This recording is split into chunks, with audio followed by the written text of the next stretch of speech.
High on the Tibetan plateau, the Yangtze is still cold and narrow, sliding over stones almost within reach. It is only a shallow current here, beside wet grass, low banks, and stony ground.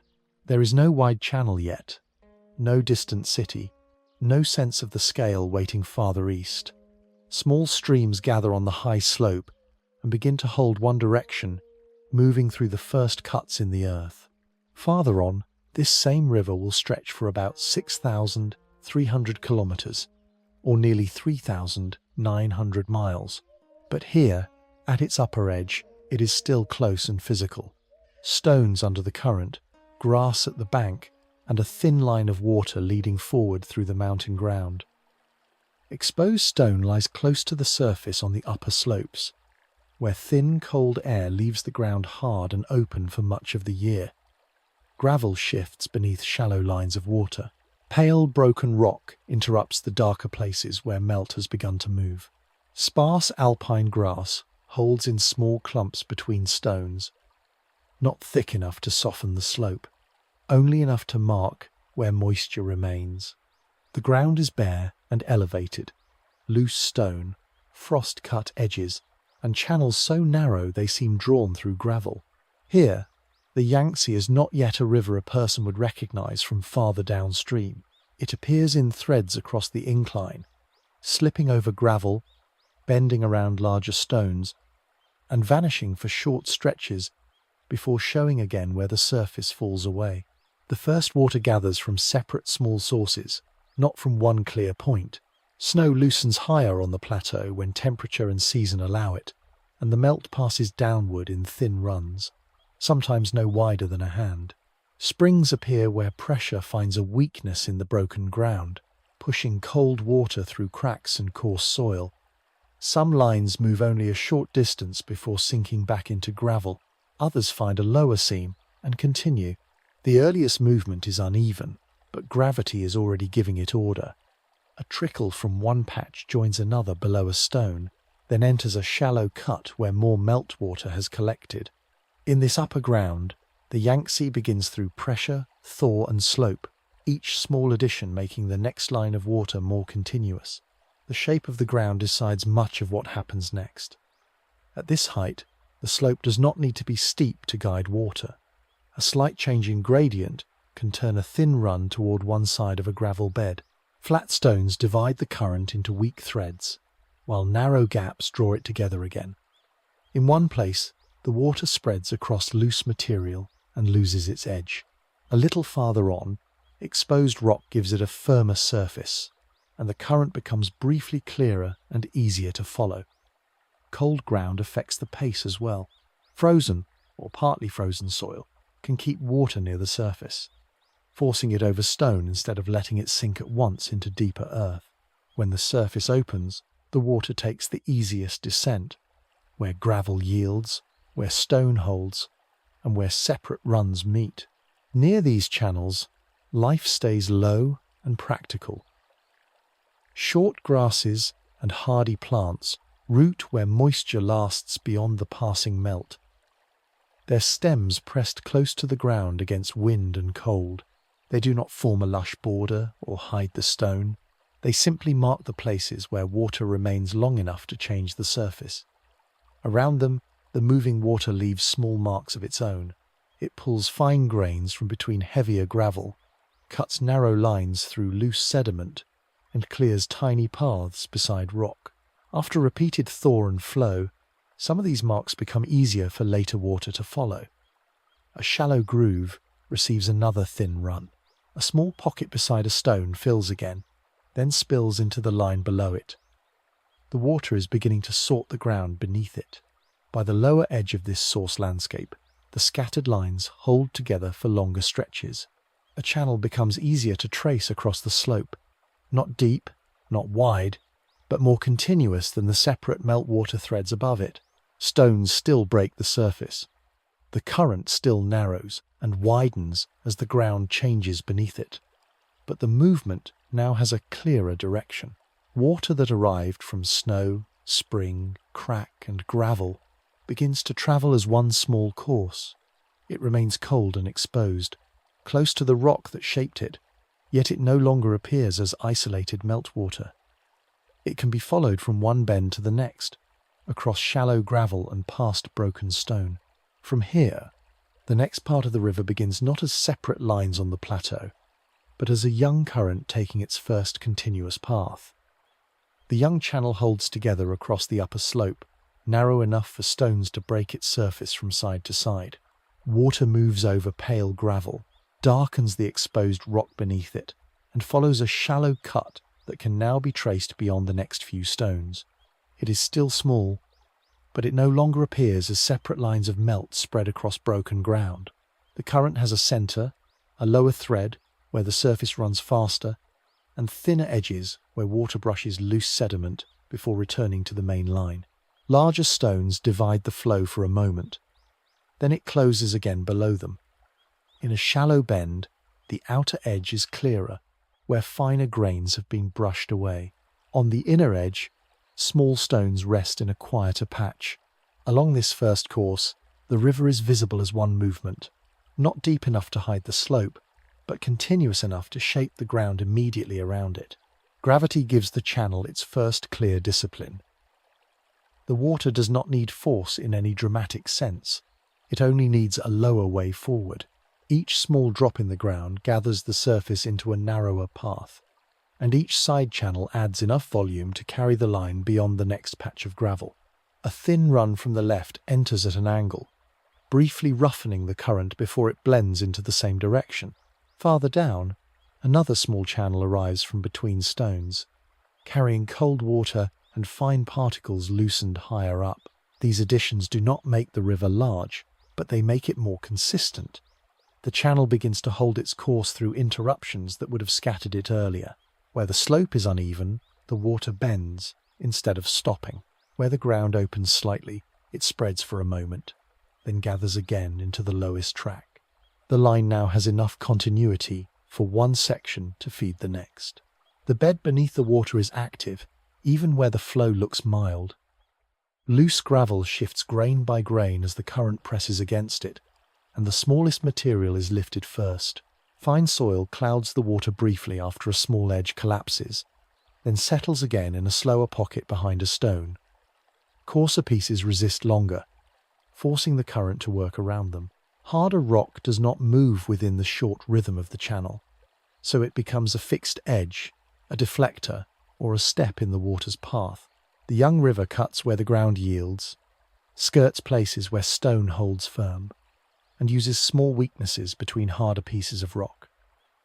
A shallow turn can begin with one stubborn block in the bed. A straighter run can form where gravel has already been cleared from the lowest line.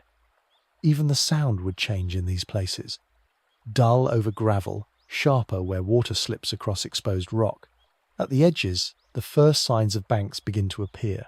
They are not raised banks in the familiar downstream sense, but narrow ridges of pushed material, small lips of gravel and soil left where the water has stayed inside one line.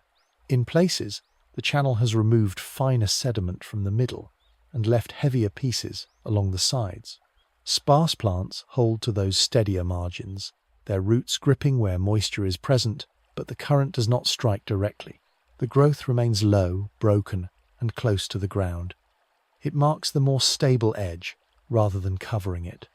When meltwater rises, it may touch these plants and loosen the soil around them. When the flow drops, their roots help hold part of the margin in place. A few stems bend over the water without forming shade, and small root mats catch grains that would otherwise slide back into the cut. The channel and its edge adjust together through passing water and settling stone. By the end of this upper stretch, the course is easier to follow with the eye. The water still crosses gravel and broken rock, still turns around stones and narrows where the slope tightens, but it keeps returning to one recognizable path. Small side channels continue to enter, and the current takes them in without losing its line. The channel is shallow, exposed, and changeable, yet it now moves forward as a young river. Behind it, the source area remains broken into springs, snowmelt, and thin runs. Ahead, their combined water passes into a more legible course across the high ground. As the channel becomes easier to trace, it also becomes easier for people to notice, return to, and attach meaning to the source landscape around it. A small marker stands above the young upper channel, set where a route crosses stony ground, not where the water is large. A few stones have been placed by hand on a flatter patch beside the slope. Near the track, a strip of weathered fabric moves against a low support. Below it, the channel runs cold over gravel, narrow enough to step across with care. The signs are modest, almost lost against the exposed earth. They do not change the water or turn the place into a built site. They show that people have stopped here, returned here, and treated this ground differently from the open slope around it. In a source landscape, attention often leaves small marks. Arranged stones, a worn path, or an object set down beside water that has only just become visible. Respect for a source usually attaches to what can be seen and reached. Springs push through broken ground. Meltwater runs between stones. A channel begins to hold its line. These points give shape to a beginning that would otherwise remain spread across the plateau. The water is not broad, but it is identifiable. A person can stand beside it, point to it, return in another season, and recognize where separate channels begin to gather. Reverence here does not need a dramatic story. It can come from repeated contact with cold water in a hard landscape, from knowing that this small line continues beyond the visible slope, and from the habit of treating a beginning place with care. A spring or channel becomes fixed in local understanding through names, gestures, and routes. Naming makes the source area part of lived geography rather than a distant idea. A named spring, a known crossing, or a recognized stretch of early channel gives people a way to speak about the ground without reducing it to a map. Routes across high ground follow what the terrain allows.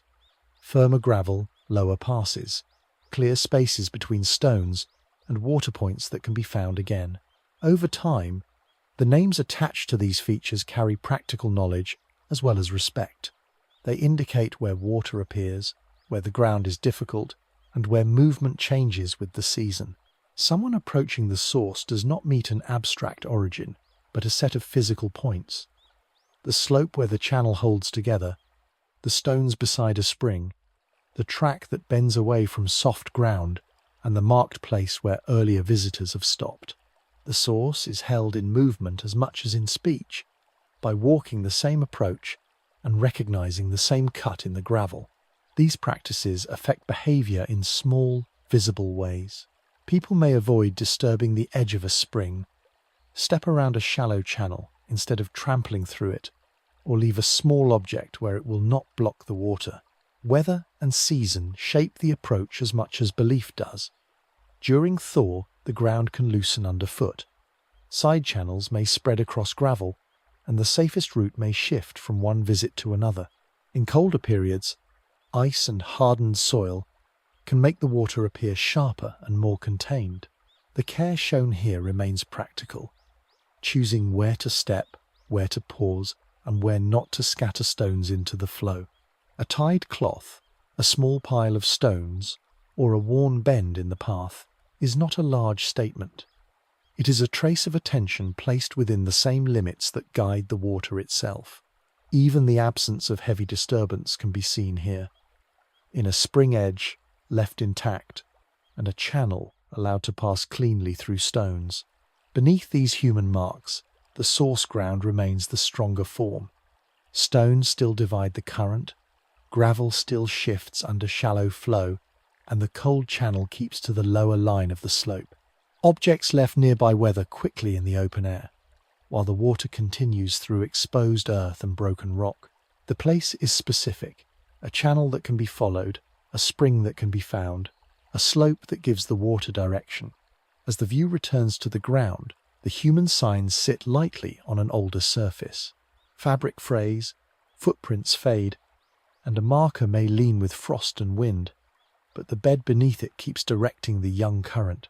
The next layer is in the rock itself, in the high plateau, the lifted land, and the hard materials that make the Yangtze begin here as cold water moving through stone. Water meets the upper ground. In short, direct contact. A narrow current pressing around exposed rock, sliding over loose gravel, and entering shallow cuts already opened in the slope. The channel is young, but the surface beneath it is uneven from the start. Some stones sit firm enough to divide the flow, while smaller pieces shift when the current tightens around them. On one side, the water brushes a low edge of soil and carries away a faint stain of fine sediment. On the other, it runs against harder rock and is turned back toward the center of the cut. The lowest workable line is not smooth in every place. It passes through small gaps between stones, softer patches in the bed, and slight changes in the angle of the ground. At this height, the river can still be read through contact. Water against stone, water through gravel, water finding the weaker parts of the upper soil. Each contact is small, but together they give the channel its first visible form. The land gives the young channel its first limits. Where the bank is softer, the current loosens it in small amounts and takes the lightest material first. Fine sediment lifts into the water, clouds it for a short distance, and then passes into the clearer run below.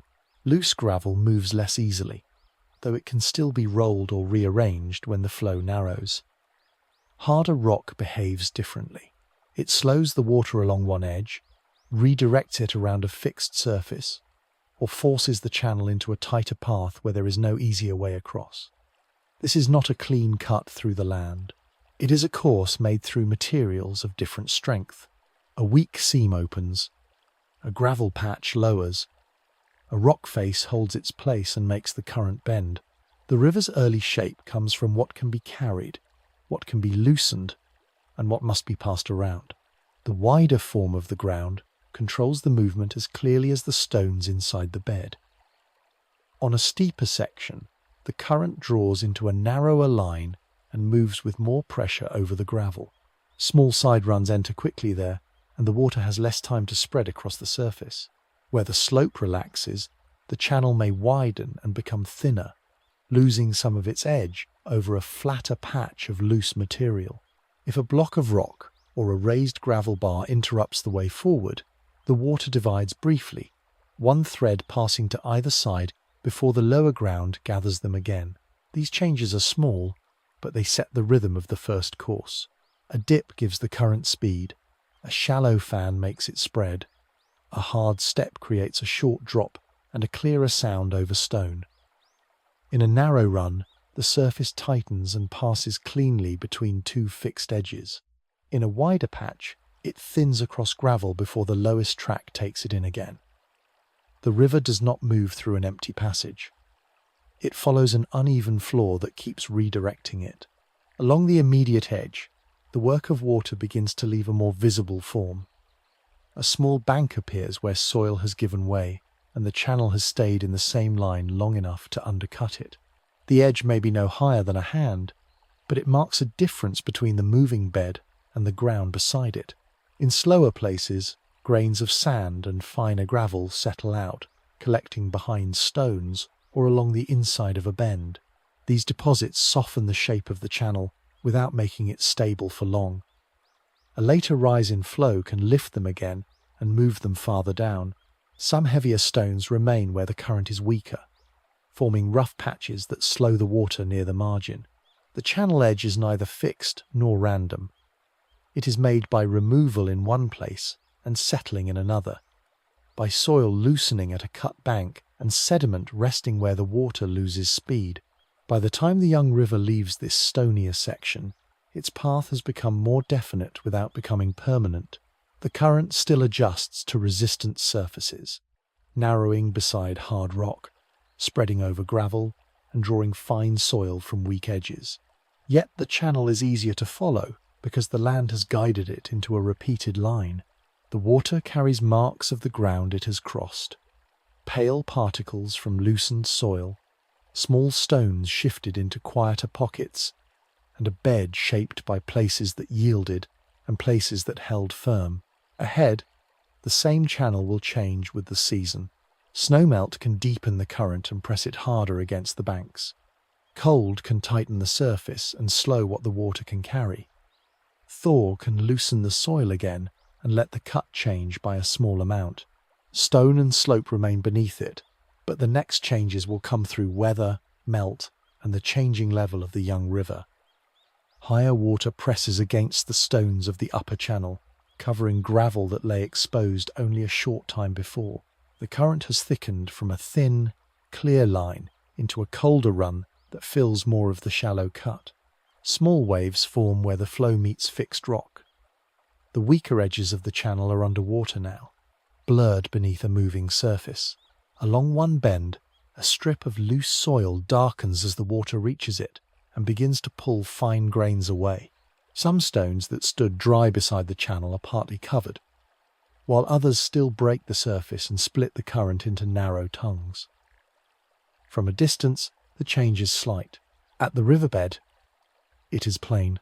The level has risen, the water moves with more pressure, and the young river works more directly against its edges than it did during lower flow. A margin that was dry enough to show individual grains now sits below a cold, moving skin of water. Snowmelt gives much of this added movement its first push. As the upper slopes release water, small runs descend across gravel and enter the channel from the side. Rain adds to the same pattern when it falls across the open ground, feeding shallow tracks that may stay dry in quieter periods. The current rises around stones that once slowed only the center of the flow. Side channels arrive with enough force to roughen the surface where they meet the main line. Loose gravel shifts from narrow places and settles into slower pockets below. Softer soil on the edge can break away in small pieces, especially where water has already undercut it. Exposed rock remains in place, but the flow presses around it with more speed, making bends sharper and small drops more active. In these wetter intervals, the same young course carries more water, and the bed shows its work more clearly. The channel is not larger in kind, only fuller in the places already prepared for it. Colder and drier periods show the channel in another condition. When less melt reaches the slope, or when rain has been absent for longer stretches, the water lowers and more of the bed appears. Gravel bars show inside bends, and pale stones return along the margins. The current may still hold one continuous line, but it becomes thinner, clearer, and more contained inside the cut it has already made. Cold slows the source ground as well. Water held in snow or frozen soil does not immediately enter the channel, and some shallow side runs weaken or vanish from the surface for a time. The river then seems more exact, bordered by exposed edges and dry patches that show where higher water recently passed. Marks remain on the bank, a damp line on soil, a strand of plant matter caught behind a stone, or a small shelf of sediment left as the level dropped. In lower water, the recent high stage is still visible around the channel. The changing level affects the narrow strip of life and movement beside the water. During the growing part of the season, low plants take hold along steadier edges, where moisture remains close, but the strongest current does not strike. Their roots help keep some small bank sections from loosening at once, though a higher flow can still cut beneath them. When the water rises, these margins become harder to use. A place that could be crossed on stones during a lower stage may turn into a cold run too wide or too fast to step through without care. Animals moving across the slope and people following a high ground route read the channel through practical signs: exposed gravel, an active side run, stones breaking the surface, or a bank firm enough to approach. The season is visible in these choices around the edge of the water. Where the flow is low, the channel invites a closer step. Where it is high, the same place asks for distance. Through these changes, the upper channel remains one continuous course, but not a fixed one. Snowmelt raises it, rain feeds it from the slopes, dry weather reveals its bed, and cold changes how much water can move at the surface. The same stones and bank edges appear and disappear as the level shifts. At one time, the the current presses hard against loose soil. At another, it runs lower between exposed gravel and a clearer margin. The river keeps adjusting without losing the direction formed by slope and ground. Over repeated seasons, these changes leave a practical pattern, where water can usually be found, where crossing is easier, where the bank holds, and where it gives way after stronger flow. Farther along, that dependability begins to matter beyond the channel itself, as something seen at the bank. A young river that rises and falls, but returns to its course, becomes water that people can approach, watch, and eventually build parts of daily life around. A smaller stream enters from the left side of the upper channel, meeting the main flow at a shallow angle over gravel. Its water is narrow but clear, coming from a cut in the slope where stones have gathered along the edges. At the joining point, the two currents do not blend at once. For a short distance, one line runs slightly faster and colder along the side, while the main channel folds around it and pulls it forward. Fine sediment lifts where the streams meet, then thins again below the confluence. Small stones shift at the inside edge, and the channel widens slightly. Not enough to alter the landscape at once, but enough to show that more water is now passing through the same course. The surface becomes uneven where the side stream enters, with small ripples crossing one another before settling into a single downstream pattern. The young river gains size in its upper course by receiving water in many small amounts. A side stream comes down from a slope after rain or thaw. A spring feeds a narrow run through broken ground. A shallow gully carries meltwater for part of the season, then falls quiet when the source above it dries or freezes. Each addition is limited on its own, but together they help the main channel hold a steadier movement. More water gives the current enough force to pass over gravel that might have slowed it earlier. It also keeps the channel connected through places where the bed spreads or becomes uneven. The young Yangtze is not growing through one large change here. It is supplied from the sides, from small roots across the land, with each entering stream adding volume, pressure, and a firmer direction to the water already moving downstream. The surrounding ground feeds the river through paths that are not always visible from the bank. Water that falls or melts higher up may move first as a faint line on the surface, disappear into coarse gravel, and return lower down as a spring or seep. A shallow drainage path may look dry for much of the year, but its shape still points toward the channel, ready to carry water when conditions change. Small hollows collect runoff and send it into gullies. Slopes guide thin flows toward the same lower line. Over distance, these connected paths make the river more stable than any single source thread could be.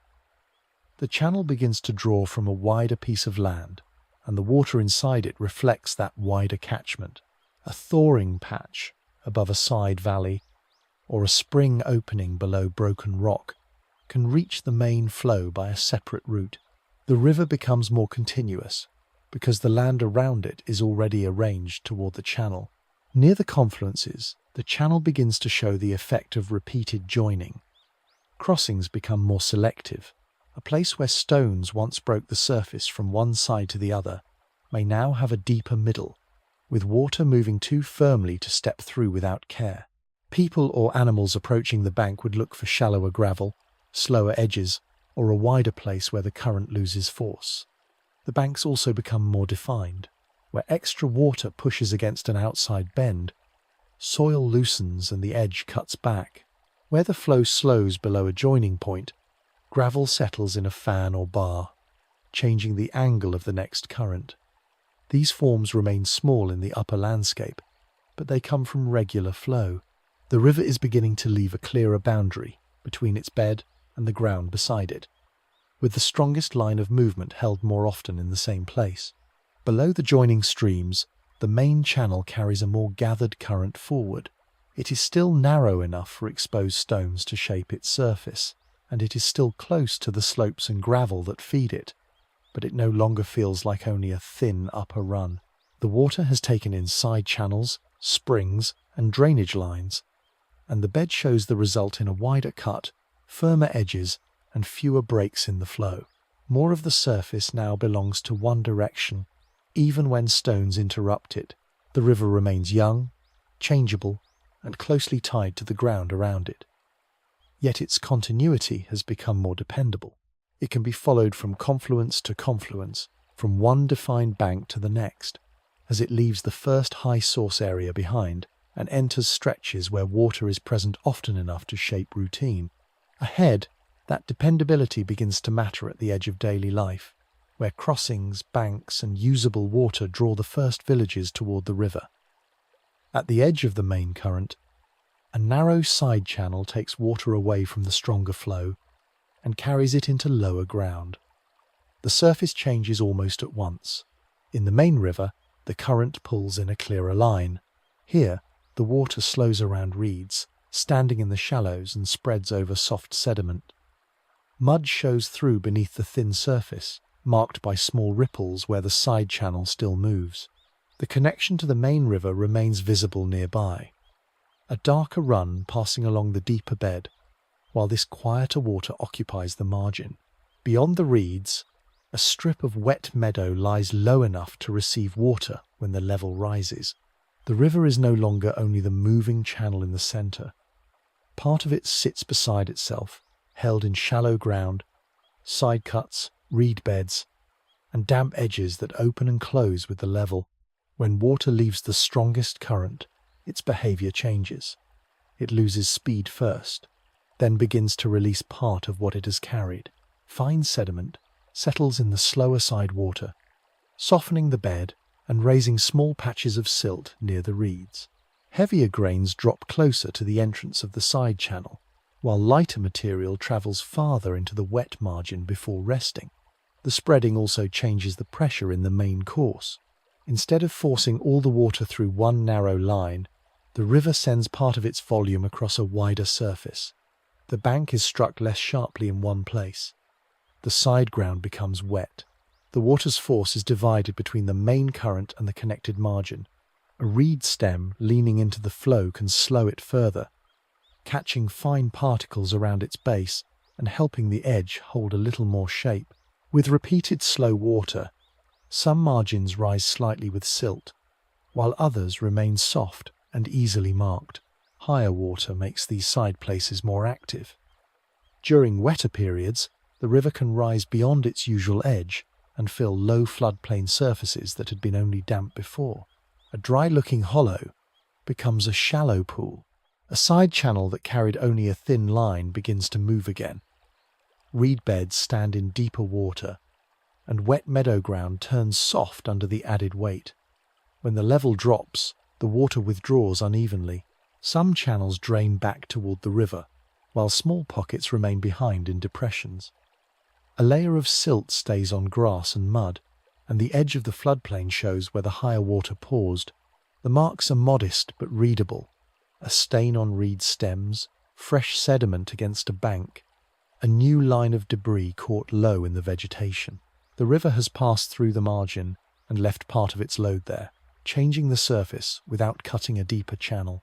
This side water shapes how nearby life and movement work at the river edge. Reeds provide cover where smaller fish can use slower water instead of the stronger current. Birds feed along muddy margins where the water has recently drawn back. Small animals follow firmer strips between wet ground, avoiding places where mud gives way under weight. For people moving near the river, the same conditions matter in direct ways. A bank beside the main channel may look solid, while the floodplain behind it is too soft for a straight crossing. A shallow side channel can block a route during higher water, then become an easy passage when the level falls. Reed beds may hide the exact edge of open water, making approach slower and more careful. The wet margin is not empty space beside the river. It controls access, offers shelter, and records recent flow in the condition of its ground. Back at the main channel, the river continues forward with these side waters working beside it. The deeper current carries the strongest movement, but the marsh edge, reed bed, wet meadow, and overflow surface hold part of the river's volume for a time. They slow water, store sediment, soften some banks, and make other edges harder to cross.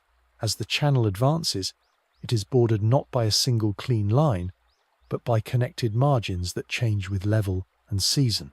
A side channel may rejoin the main course below. A silted hollow may stay wet after the current has fallen. A reed bed may mark the place where overflow returns again. The river now moves through a landscape of banks, damp ground, usable edges, and avoided places. Ahead, those margins begin to matter more clearly in human terms, as older paths, crossings, and early settlement patterns form around water that can be used, but not fully controlled. A village edge sits just above the river, on ground high enough to stay firm when the water rises. A narrow path leads down from the houses to a usable bank, worn by repeated feet and angled around a softer patch near the margin. Close to the water, a small boat rests where the current slows, and a bundle of fishing gear lies above the damp line left by the last higher flow. Behind the bank, cultivated ground begins on a flatter strip, close enough to benefit from river moisture and fine silt, but set back from the place where seasonal water would first spread. The storage area stands farther upslope, where baskets, nets, and grain can remain dry. The settlement is not pressed directly into the channel. It holds to the safer edge, where people can reach water, watch the level, and keep food, tools, and animals away from the lowest ground. The first work of the day can move down to the bank and back again without leaving the firmer rise. The reasons for staying near such a place are practical before they are anything else. Drinking water can be drawn from a dependable source, and fish can be taken from the channel or from slower side water when conditions allow. Reeds and riverbank plants provide material for mats, baskets, roofing, or simple repairs. Clay, mud, and gravel near the bank can be used where the ground allows it. The soil close to the river is often more workable than poorer land farther away, especially where fine sediment has settled after higher water. Paths along the channel matter as well. A riverbank route can connect one usable stretch to another, following firmer ground where the margin is dry, and bending inland where marsh or floodplain becomes too soft. For a small community, the river is not only water in front of the village, it is food, material, soil, and movement gathered along one accessible edge.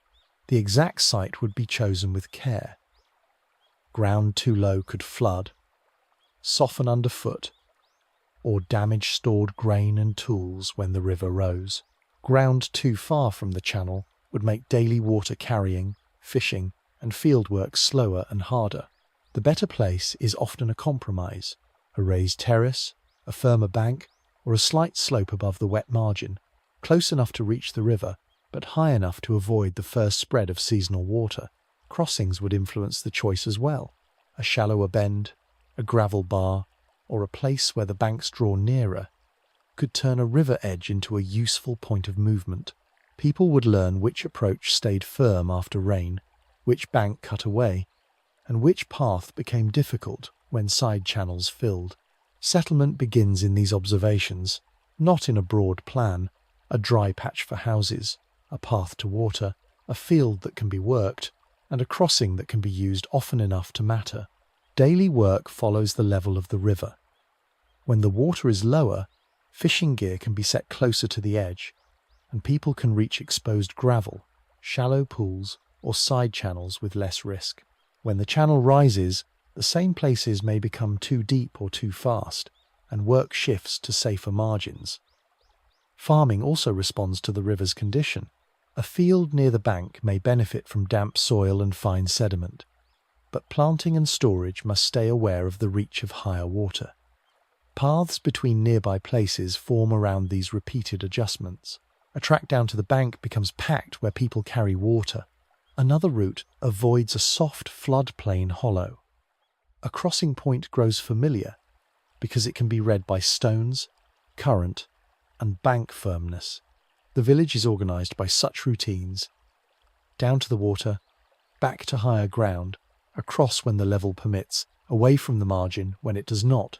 At the edge of the settlement, the useful parts of the landscape meet in a small area: the raised ground where homes can stand, the path that descends to the bank, the cultivated strip behind the wet margin, and the river itself moving past with changing level and steady return. Smoke, animals, tools, and worked soil remain on the higher side, while the lower edge stays open to washing, carrying, fishing, and crossing. Nothing here is separate from the channel for long. The bank affects where people walk, the floodplain affects where they plant. The crossing affects how they reach other places. The water affects when work begins and where tools are kept. One village may leave only modest traces, but the pattern can be repeated wherever the river offers dependable access beside safer ground. Farther along, many such choices begin to shape a broader human landscape, with paths, fields, crossings, and settled edges marking the places where people learn to live near the Yangtze without treating the water as fixed. A footpath follows the firmer ground above the bank, high enough to avoid the softest edge. It is not a road, only a worn line where feet have used the same approach again and again. Below it, the river moves past a cleared place near the water, where reeds have been cut back and the bank slopes down at a practical angle. A shallow crossing lies a little farther along, marked by exposed stones, and a slower reach where the current spreads across gravel. There are no large buildings here, no formal harbour, and no fixed wall against the water. The signs are smaller: packed soil on the path, a trampled patch beside the bank, a place where someone has stood to cast a net, and a dry rise nearby where tools can be kept above damp ground. A few steps from the water, slick mud gives way to firmer earth, and that small difference is enough to decide where people move. The usable edge is measured by feet, load, and water level. Over time, use gathers around the same useful points. A path forms between the higher ground and the bank because water must be reached often. Another line bends toward a fishing place where the current slows behind a gravel bar. A temporary camp may stand on a dry patch close enough to the river for work, but far enough from the lowest margin to avoid wet soil after a rise in level. Field edges appear where the ground is workable and where fine sediment has made the soil easier to use. These places do not need to be arranged by formal planning. The river guides much of the movement by making some approaches easier than others. A firm bank invites repeated descent. A soft floodplain pushes movement inland. A dependable crossing draws paths from both sides. In this older human landscape, the river corridor is used by walking, returning, adjusting, and choosing the same practical ground again. Each return leaves the next approach slightly clearer. The evidence of work would have been ordinary and close to hand. Fishing gear might be kept above the bank, a net drying on a low frame, a basket turned over on a dry patch, or poles placed where they can be reached quickly. Worked wood could lie near the water, shaped for a trap, a handle, or a simple repair. Stones may be moved aside from a small working area, leaving a cleared surface where tools can be sorted or food prepared. At times, storage would stay slightly higher, away from sudden wetting, with grain, reeds, or useful materials kept where the ground drains more reliably. Worn banks mark repeated approach as clearly as a constructed feature would. Where people descend to the same place, the slope loses loose vegetation and becomes smoother underfoot. Where a boat or raft is brought in often, the edge may be pressed flatter, and the mud may hold the marks of pushing, pulling, and lifting. These repeated actions begin to alter the river margin. Small fields or managed patches appear near better soil, set back from the wettest ground but still close to water. A line of cleared vegetation may separate a work strip from reedier areas left along the edge. The shape remains modest: a patch of cultivated earth, a footpath along the bank, a crossing kept open by use rather than construction. Yet the marks become more defined when people return season after season. The same landing place becomes easier to recognize. The same crossing is read through the position of stones, the depth of the water, and the firmness of the bank. Paths grow clearer where they avoid soft hollows and follow raised ground. The river still changes with level and season, but human use adds another pattern to the edge, made from practical repetition rather than permanent architecture.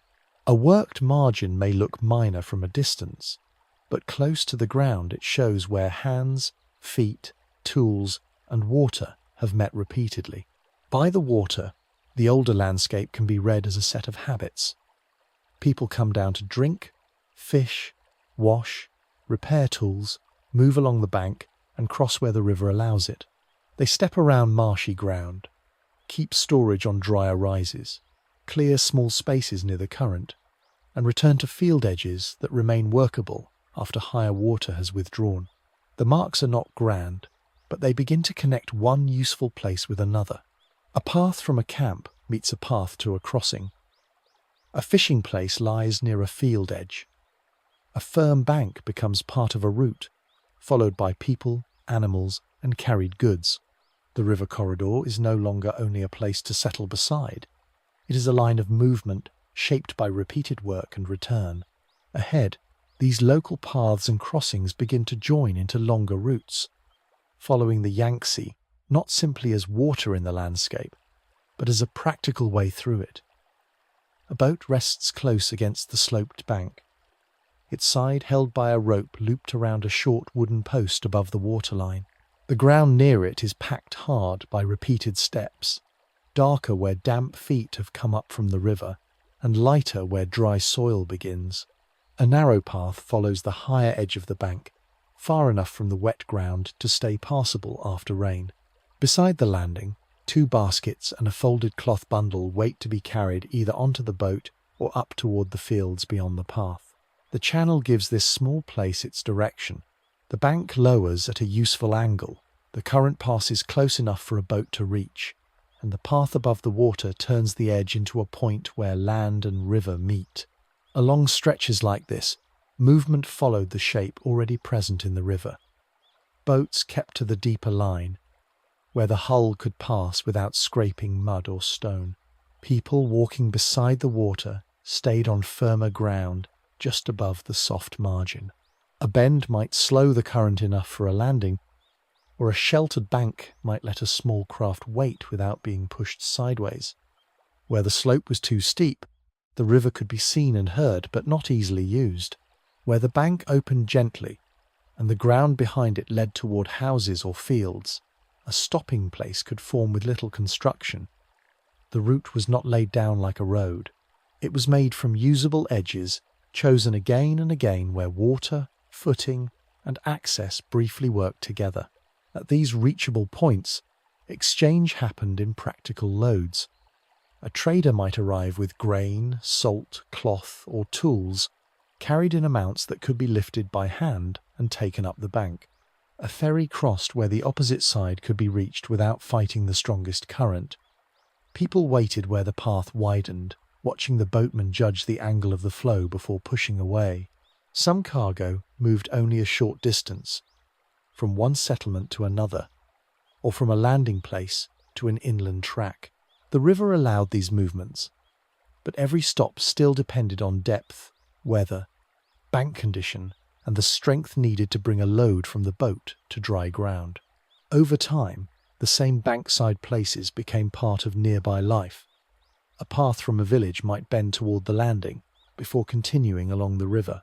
A field edge could lead down to the same place where fish were brought ashore, where a ferry was called, or where bundles were set down before being carried inland. People knew which bank held after rain, which approach became slippery, and which stretch of water could be crossed with less risk. The landing did not need walls or a formal harbour to become familiar. Its use showed in small changes. A cleaner slope where feet had worn away loose growth, a post replaced after flooding, a working patch kept open because someone would need it again. The river route entered daily habits through these repeated approaches. When the boat leaves, it does not move at random. The boatman pushes the bow away from the sloped bank, lets the current take part of the weight, and turns toward the safer line of deeper water. Behind it, the path remains above the edge, carrying footprints back toward houses, fields, and the next place of work. Across the channel, another bank waits for the same reasons. A manageable landing, a firm piece of ground, a way inland. From movements like these came the need to make certain crossings more reliable, to strengthen some edges, and to shape places where boats, people and loads could meet the river with less uncertainty. A watched landing sits where the bank rises just enough to look over the channel. From the higher ground, boats appear before they reach the crossing, first as small dark shapes beyond the bend, then as hulls moving toward the slower water near shore. A simple lookout stands above the worn steps, made from timber and packed earth, with a clear view upstream and down. Below it, 2 boats are moored in the shallows, their ropes fixed to posts set back from the wet edge. The bank is not high enough to be a wall, but it is high enough to command the approach. A path climbs inland from the landing, narrow at first, then clearer where feet and carts have passed often. At the waterline, mud has been pressed flat by repeated stops, with darker marks where loads have been dragged from the boat.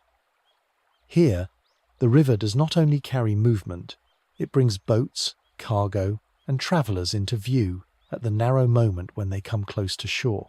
Power along the water gathered where travel had to pause or choose a direction. A boat entering a bend might slow before the current changed against the bank.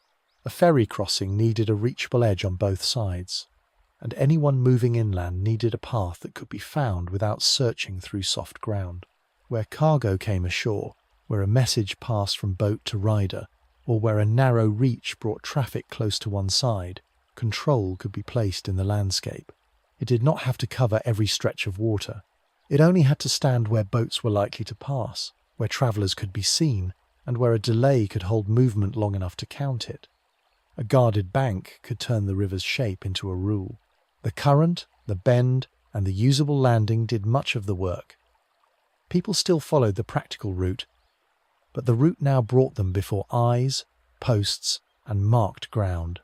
At such points, inspection became part of ordinary river use. A rope might be drawn across a small landing, not to block the whole river, but to mark where a boat should stop. Steps cut into the bank led toward a shed where goods could be set down under cover. An official or guard could stand near the path, close enough to ask where a traveller had come from, what was being carried, or which settlement lay ahead. Grain sacks, jars, timber, cloth, and tools could be counted in the open, with the boat waiting below and the current pressing lightly against its side. A written mark might be checked, or a load divided, so that part of it could be recorded before the rest moved on. The delay might be brief, but it left a fixed arrangement, a stopping place, a watching place, and a path passing through both. Even after the boat moved away, the bank held the trace of the system in the worn steps, the cleared patch, and the small shelter near the landing.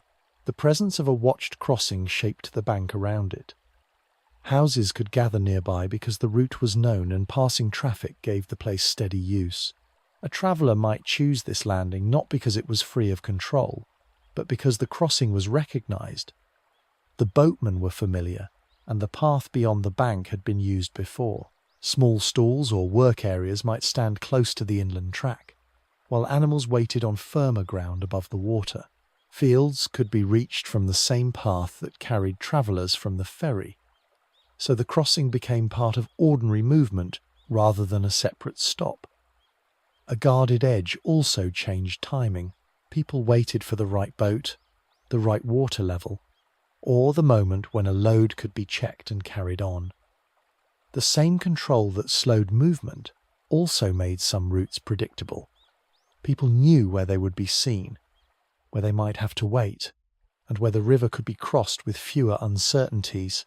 A boat moving past the watched edge follows the line given by depth and current. It comes near enough for the lookout to read its load, then turns away from the bank and settles back into the channel. Behind it, the raised ground remains in use.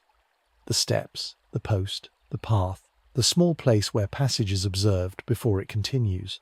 A traveller on foot climbs the bank more slowly, passing the place where loads are set down, then following the inland track beyond the first houses. At the shore, the next boat waits with its rope angled back toward the post. The watched ground stays ready for another arrival. Downstream, other edges will need more than watching. Some crossings will be strengthened, some banks held in place, and some routes made more fixed by timber, stone, earth, and later by larger works. The river's movement has already drawn people to certain points. The next changes begin where those points are made more permanent, where a crossing, a landing, or a vulnerable bank becomes something built to last beyond one season of use. Wet steps lead down from the fixed path to the water, their lower edges darkened by spray and river mud. The stones are uneven where feet have worn the corners smooth, and a timber post stands beside them with old rope marks cut into its side. A ferry waits just beyond the last step, close enough for a bundle to be passed across without leaning far over the water. Behind the landing, the path comes in from firmer ground and meets the bank where the slope has been cut to a manageable angle. A man with a carrying pole pauses above the steps while someone below steadies the boat with one hand on the post. The edge is not grand or formal. It is a working join between land and water, built because the river could not always be approached safely as it was. The stone, the post, and the lowered slope all answer the same practical problem. Before bridges fixed every crossing, ferries used known points where the river could be entered, crossed, and left again with less difficulty. A ferry did not follow the shortest line only.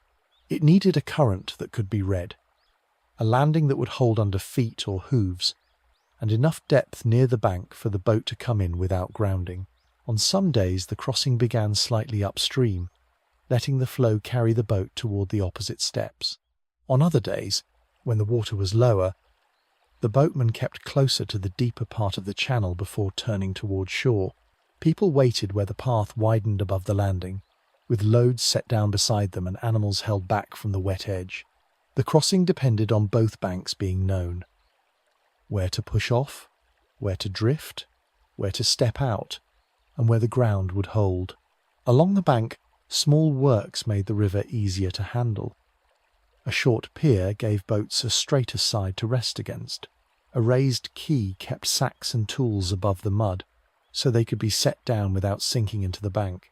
Where the water cut too sharply into the edge, earth or stone was packed against it to keep the path from breaking away. A towpath followed a usable strip above the water, close enough for men or animals to pull a boat against the current, but high enough to avoid the softest ground. Sometimes the work was no more than a repaired step, a new post driven beside an old one, or a plank laid where the bank had become too slick. These additions did not remove the river's difficulty. They reduced it in particular places. A few steps made boarding steadier. A post kept a boat from sliding loose. A reinforced edge allowed the same landing to be used again after high water had passed. The improved bank-shaped movement around it. Paths became more fixed where they met steps or a pier, because people returned to the place where loading and crossing were already possible. A small working area might form beside the landing, used for repairing a boat, sorting bundles, or waiting for the next crossing.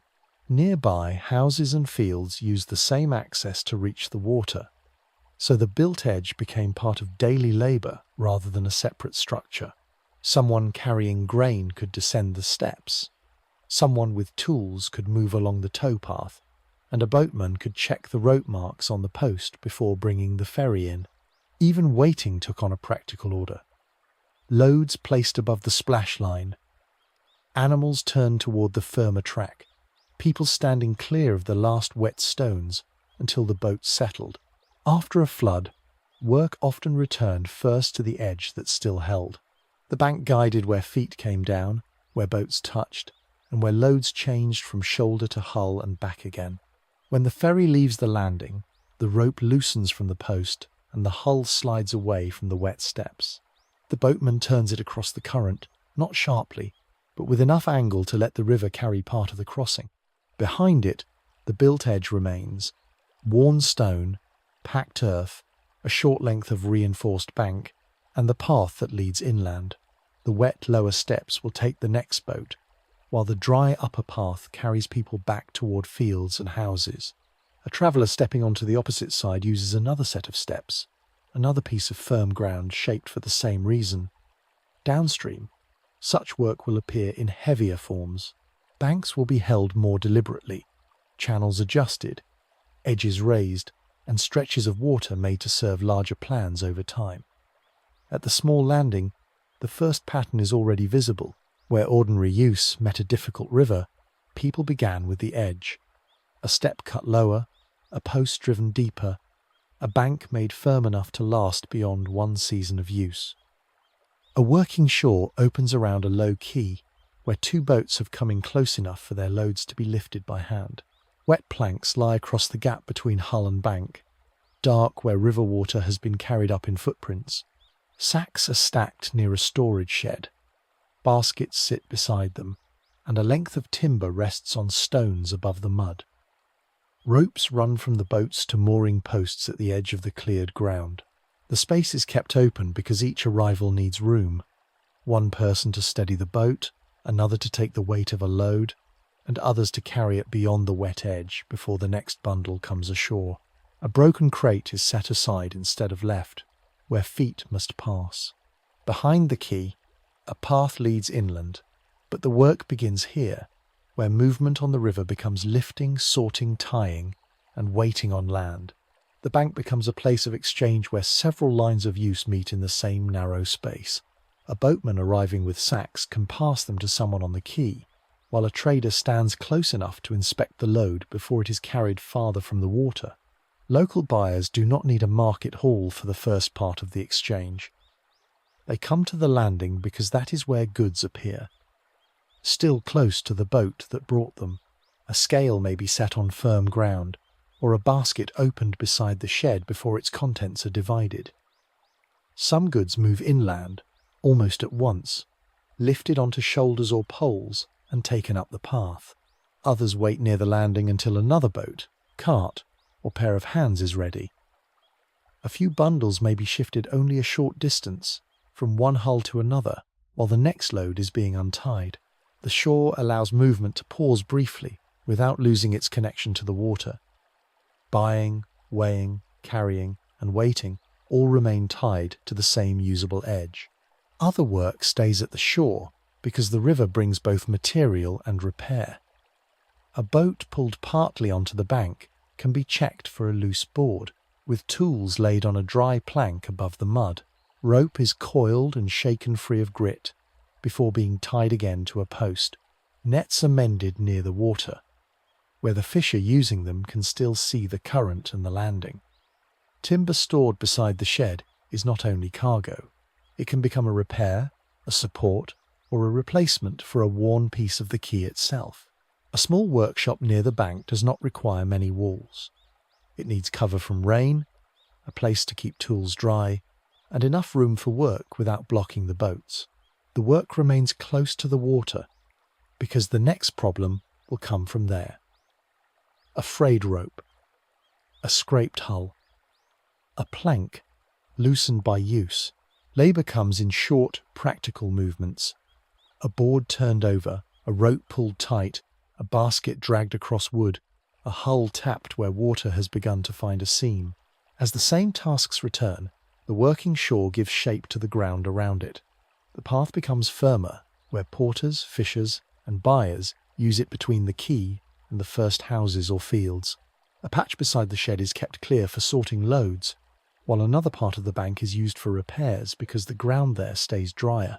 People learn where not to stand when a boat comes in, where to leave space for a carried load, and where a repaired net can be spread without being stepped on. The shore also sets the pace of nearby life. A house close to the path can hear when a boat arrives. A worker leaves tools near the shed because the next repair will likely come from the same water. A buyer waits above the mud until the load is fully ashore. These habits do not turn the bank into a separate town. They make the river edge a regular workplace, with small zones formed by repeated use and kept clear because the work will return. One boat remains beside the quay after most of its cargo has been carried inland. The last sack is lifted from the hull, placed on the planks, and taken toward the path, while the boatman checks the rope at the post. Nearby, a repair worker runs a hand along a damp board and sets a tool back under the shed roof. For a moment, the cleared shore opens again. The stacks are lower, the planks are free, and the boat can be loaded for another short run or pushed back into the channel. Behind the bank, the path still carries goods and people away from the water, but the centre of work remains at the edge where boats touch land. The shed, the posts, and the worn planks wait for the next arrival. Farther downstream, repeated places like this will draw more houses, more fixed paths, and more permanent arrangements around them. The working shore will begin to thicken into settlement, not all at once, but through the steady return of boats, loads, tools, and people to the same usable river access. A field edge lies just above the riverbank, close enough for the soil to stay dark after the water has withdrawn. A narrow channel runs beside the first plot, carrying a shallow line of water between raised beds before it bends toward a lower patch of ground. The path between the fields is only wide enough for a person and a carried tool, its surface pressed firm where feet have kept away from the softer edges. Beyond it, an animal grazes near a meadow strip that has not been cut into straight plots, and the river can be seen past the low bank, moving behind reeds and exposed mud. A wooden marker stands where the channel can be opened or stopped. Below it, the wet soil shows how often water has been guided through. The cultivated ground does not stand apart from the river. Its shape follows the wetness of the place, where the bank holds, where the soil can be worked, and where a small channel can bring water without letting the river take back the field. Near the Yangtze, productive land often came from the river's own changes. Water left moisture in the ground after higher levels had passed, and fine sediments settled where the current slowed across lower banks and floodplain edges. When the deposit was useful, it renewed the surface that farmers later turned by hand or with animals. When the water rose too strongly, the same process could bury a path, loosen a boundary, or leave a field too wet for work. Fields close to the river needed both reach and caution. Some ground had to sit high enough to avoid the first force of flooding, while still lying low enough for water to be lifted, guided, or drawn through small cuts. Drainage mattered as much as irrigation. A field that received water had to release it again before roots stood too long in saturated soil. The river offered fertility, but it set limits in mud, depth, timing, and exposed ground. The pattern of the land showed these limits clearly. The flattest and most workable soil might be divided into regular plots, each reached by a narrow path or a small water channel. Slightly lower ground could remain as meadow or hayland, useful when dry and expendable when the river spread over it. A wetter strip near the bank might be left for grazing after the ground had firmed, while steeper or more fragile edges were used only lightly, if at all. People did not treat the whole riverside as one kind of farmland. They read it in sections: a raised place for crops, a damp hollow for seasonal grass, a crossing path that had to stay open, and a low margin where reeds or mud warned against planting too close.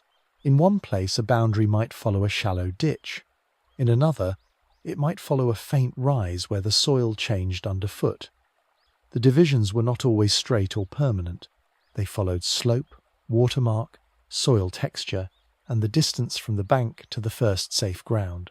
Daily work near these fields moved with the river's levels. A farmer might open a small cut to guide water into a plot, then close it with mud and a board before the channel carried too much. Someone tending animals kept them on the firmer meadow edge until the lower grass dried enough to bear their weight. After high water, the first task might be to clear a blocked drain or repair the narrow path where sediment had softened it. The same track that led to the fields also led back toward the bank, so tools, fodder, baskets, and animals moved along a route shaped by water control. Work followed what the ground allowed. If the bank was wet, loads waited higher up. If the channel ran low, water had to be lifted or redirected. If the river had left new silt, the surface could be turned, but only after it had settled enough to hold a step. A day's work could begin with the field itself, or with the small channel that made the field usable. At the edge of one plot, water moves through a shallow channel no wider than a spade cut. A farmer watches it pass under a small board, then lowers mud against the opening to slow the flow. The river remains beyond the bank, close enough to feed the channel and close enough to threaten the lower ground when the season changes. Behind the field, the path rises toward drier soil, while below it a meadow strip holds reeds, animal tracks, and standing pools left from earlier water. Cultivation ends gradually here, not with a wall, but with a change in wetness and use. Beyond the worked plots are margins that cannot be kept fully ordered: reed beds, fish water, bird ground, soft banks, and channels that shift after rain and flood. The next stretch of the river belongs to that less controlled edge, where productive land gives way to the living margins beside it. A raised bank holds the river in a straighter line than the ground around it seems to allow. On one side, the water moves beside packed earth faced with stone, its surface marked by old flood levels. On the other side, a drainage cut runs through lower ground, narrow and deliberate, with a small gate set where the channel meets the river. A path follows the top of the embankment, firm underfoot and higher than the fields behind it. This is not an edge left as it was. It has been lifted, trimmed, and held in place so the water passes along a chosen line. Near the gate, reeds grow in a thinner strip than they would along an open margin, and the current tightens through the controlled opening before spreading again downstream. At the base, a few stones have been reset after high water, and fresh earth has been pressed into a gap where the facing had loosened. Repair has become part of the edge itself. Changes like this were made where ordinary use needed more certainty from the river. A bank could be reinforced where water kept cutting into a landing place. A channel could be dredged where boats grounded too often in silt. A canal might carry water toward fields or settlements that could not depend on the main current alone, while a lock allowed boats to move between levels that would otherwise stop them. Straightening a reach could make passage more predictable, though it also changed how water pressed against the banks. Embankments gave fields and houses more protection from seasonal rise, but pressure, seepage, and floodwater tested their weakest places. The work often began at one small failure: a muddy landing broken away, a ditch overflowing, or a channel filling too quickly for regular passage. A path had to stay open, a field had to drain, a boat needed depth enough to move. Piece by piece, the river edge was adjusted around these practical demands. Control brought its own changes along the bank. When water was held back, land behind the embankment could dry enough for planting, storage, or settlement, but the wet ground beyond the wall became narrower. When a drainage channel carried water away, a meadow might become firmer, while pools that had held fish or birds could shrink. A fixed bank kept the river from cutting into one place, yet the current and sediment still moved on. Silt settled in another reach, or pressure increased where the flow met an unprotected bend farther downstream. A dredge channel could help a boat pass for a time, but the river continued to bring material from upstream. The work had to be repeated with spades, baskets, poles, stones, and hands at the waterline. The reshaped river was not simply mastered, it was kept in service through adjustments that solved one difficulty while leaving another place to be watched. Nearby life adapted to these managed edges. Fields behind an embankment could be laid out with more confidence, and a path along the raised bank gave workers a dry route when lower ground was wet. Houses and storage sheds could stand closer to the river, where protection made the risk more manageable, though people still watched the marks after heavy rain. Boatmen learned which cut channel held enough depth, which gate changed the current near a landing, and where an old stopping place had shifted because the bank had been built out or narrowed. Workers moved between natural water and controlled water, opening a sluice, clearing debris from a drain, checking a stone facing, or guiding a boat toward the part of the channel kept open for passage.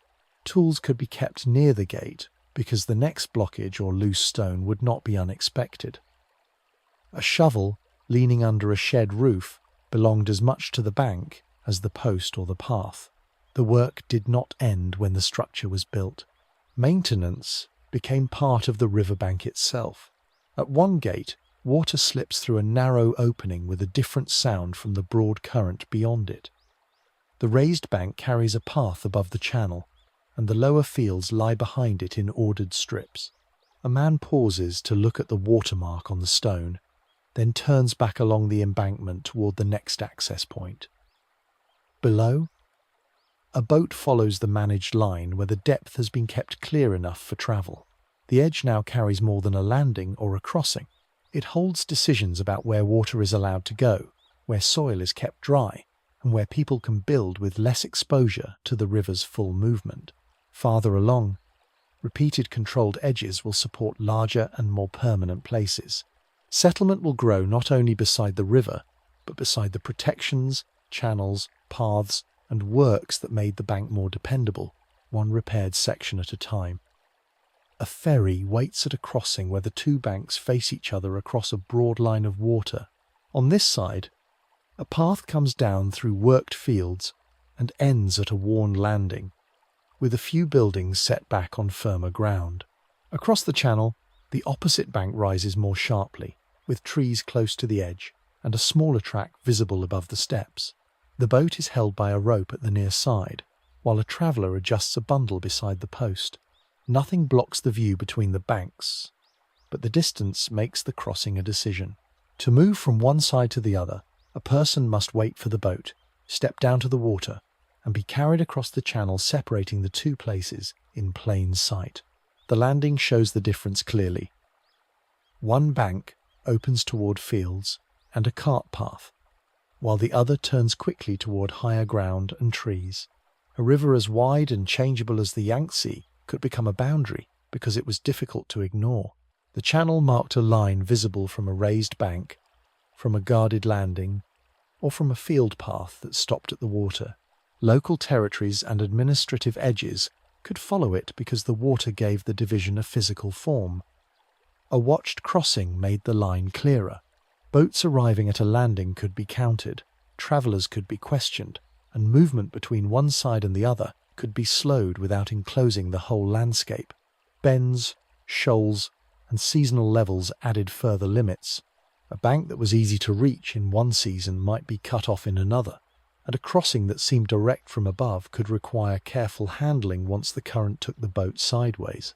The boundary was not only a mark in a record, it was felt in the time needed to cross, in the wait at the landing, and in the knowledge that the far bank belonged to a different side of daily use. The same boundary also concentrated contact.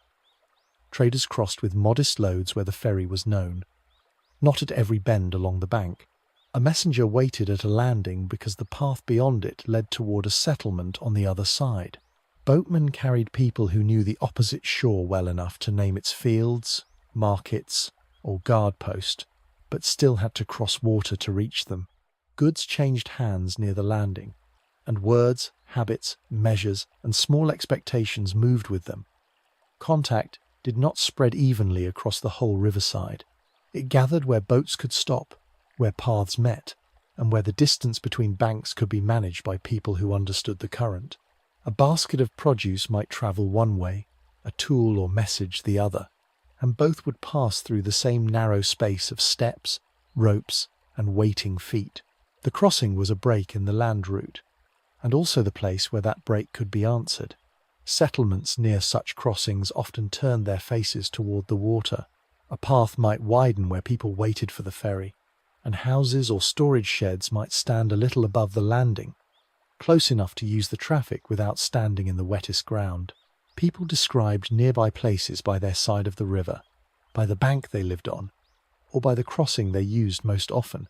The water helped define where one area ended and another began through daily movement, the side where a load was bought, the side where a message had to be delivered, the side where a traveller returned before the water rose. A guarded or recognised crossing could make the division more stable, because it gave people a repeated place to pass through, wait, and be seen. Even a small market edge could show the pattern, with buyers arriving from one bank and leaving before the ferry stopped running for the day. The ferry pushes away from the near bank with its load low in the hull. For a moment it moves along the current rather than straight across. Then the boatman adjusts the angle and lets the channel carry it toward the far landing. Behind it, the first bank remains with its path, post, and small waiting place. Ahead, the opposite bank comes closer, different in slope and use, but joined to the first by the same crossing. The river holds both roles at once, a line that separates land and a route that makes contact possible. A person stepping out on the far side enters another path, another set of fields or houses, and another watched edge of the same water. Behind him, the ferry turns again toward the first bank, keeping the two sides separate and joined by the same slow crossing. Farther downstream, where crossings are repeated more often, and where goods, officials, boatmen, and travellers gather in greater numbers, these meeting points will become denser. The next places along the river will not be only banks facing each other, but larger settlements built around repeated access to the water. At the river-facing edge of the city, stone steps descend from a narrow street to the quay. Boats lie close against timber fenders, their ropes drawn tight where the current presses at their sides. Above the landing, warehouse doors open toward the water, and porters move between the boats and the first buildings with loads carried by hand and baskets set against the wall. The street behind them is not turned away from the river. It runs down toward it, narrowing as it reaches the steps, then widening where cargo can be set down before being taken inland. A ferry waits a little apart from the cargo boats, using the same bank but a different post. The city first appears as an organised edge. Built ground, fixed access, storage close to the quay, and streets placed where people and goods repeatedly come ashore, then move inland again. Certain river points made larger settlement more useful than others. A firm bank could hold buildings without sinking into the wettest ground. A crossing could bring traffic from both sides of the river to one place. A confluence gathered movement from more than one channel, while a watched bend allowed boats to be seen before they reached the landing. Where river travel met a road or inland path, arrivals did not end at the quay.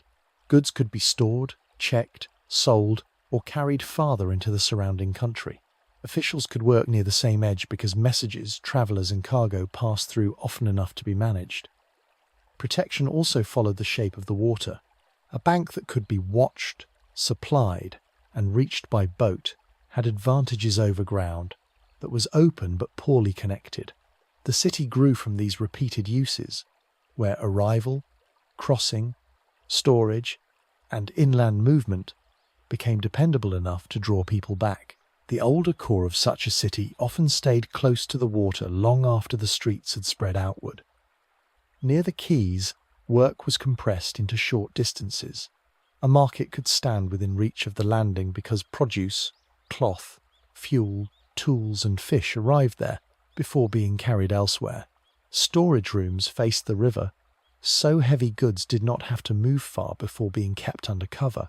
Workshops settled near the port edge, where repairs, ropes, containers and boat fittings were needed regularly. Offices or guarded doors could be placed where heavy cargo entered the town, and where records, fees or permissions followed the movement of goods. Even a temple or public building near the water could belong to the same pattern, standing where travellers first arrived and where the riverfront was already a known point of gathering. The early city was not only a cluster of houses, it was a set of working distances measured from the quay, the ferry, the storage door, and the road leading inland. Daily life in the city followed this river-shaped layout. Streets that ran toward the water carried different movement from streets that crossed them higher up. Near the quay, carts slowed, porters turned, and people left space for loads coming off a boat. At a ferry point, the street could hold waiting passengers, animals, and bundles without stopping the work of the landing. At a bridgehead, movement narrowed before widening again into the city, and shops or workshops gathered where people had to pass. The river also fixed the direction of ordinary tasks. A person sent to collect goods went downhill toward the port edge, A boatman looking for repair work stayed near the mooring posts. A clerk or guard watched the place where cargo entered from water to land. Farther back from the bank, the city might become quieter and more residential, but the line of streets still showed where access had mattered first. The water gave the city a front, and the work along that front shaped what stood behind it. A boat arrives beside the quay and settles against the fenders with a slow shift of weight. The first load is lifted onto the stone edge, then carried up the steps toward the street where others wait to receive it. Across the water, the ferry begins another crossing, bringing people from the opposite bank toward the same built stone edge. The city receives them through fixed points: landing, stair, gate, street, storage door. Behind these points are larger districts, houses, markets, offices, and paths that have grown around repeated access to the river. The physical city has been shaped by arrivals and crossings, by the need to hold goods near the water and move them inland. Yet the riverfront is not only a place of work, where people keep returning to the same steps, ferries, quays, and crossings. They also form customs of meeting, waiting, marking seasons, and remembering events beside the water.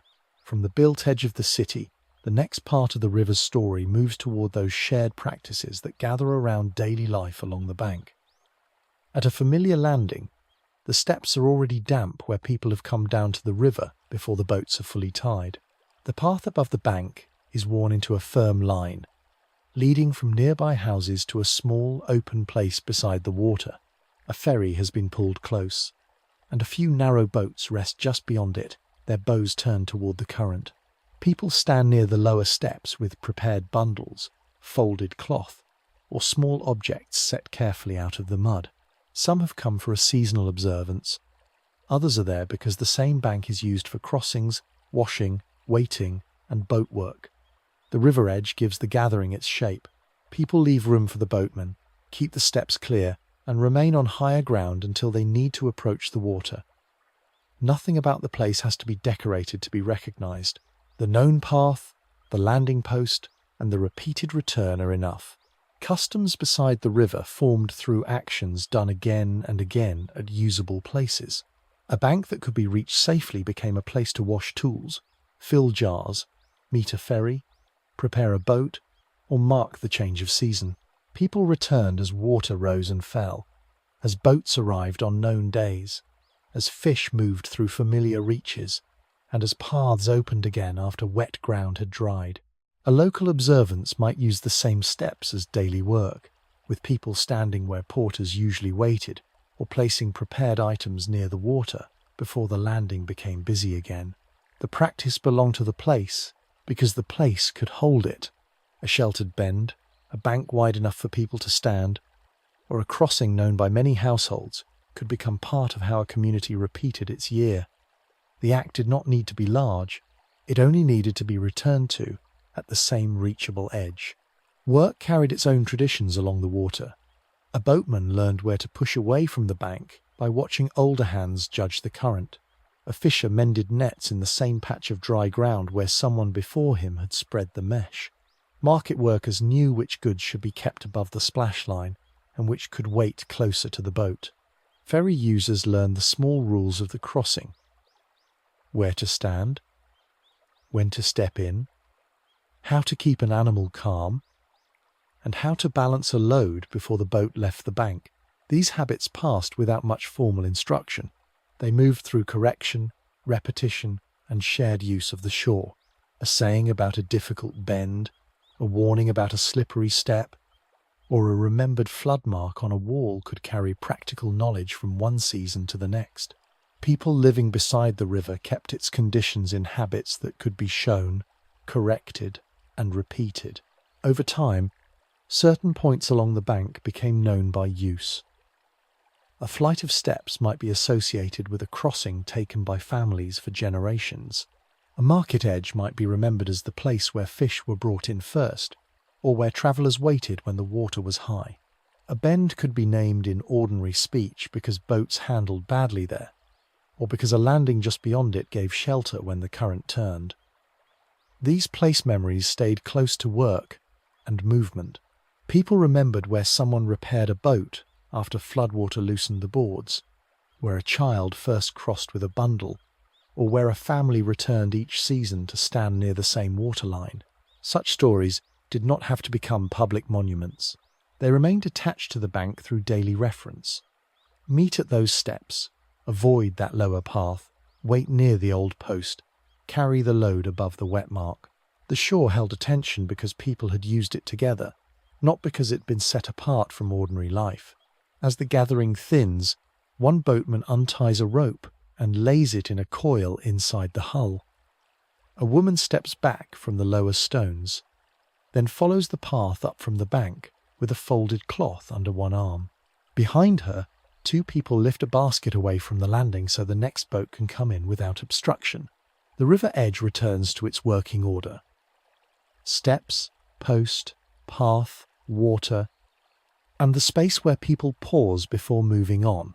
The lower stones still hold damp footprints where the gathering stood. What remains is not a formal record, but a set of repeated actions tied to a specific place. A crossing remembered by its boatman, a landing known by market families, a bend associated with a warning or a skill passed down by use. A rope is tied again, a bundle is lifted, and the lower steps are left clear for whoever comes next. From these shared habits, the story narrows toward individual lives. Along the Yangtze, certain names and figures stand out because they worked, travelled, governed, wrote, built, or were remembered in relation to the river's banks, crossings, towns, and moving water. A small marker stands above the channel, where the bank has been cut back and faced with stone. Its surface is worn, but the line across it still shows a measured level, fixed there so later eyes could compare the river's height against land that did not move.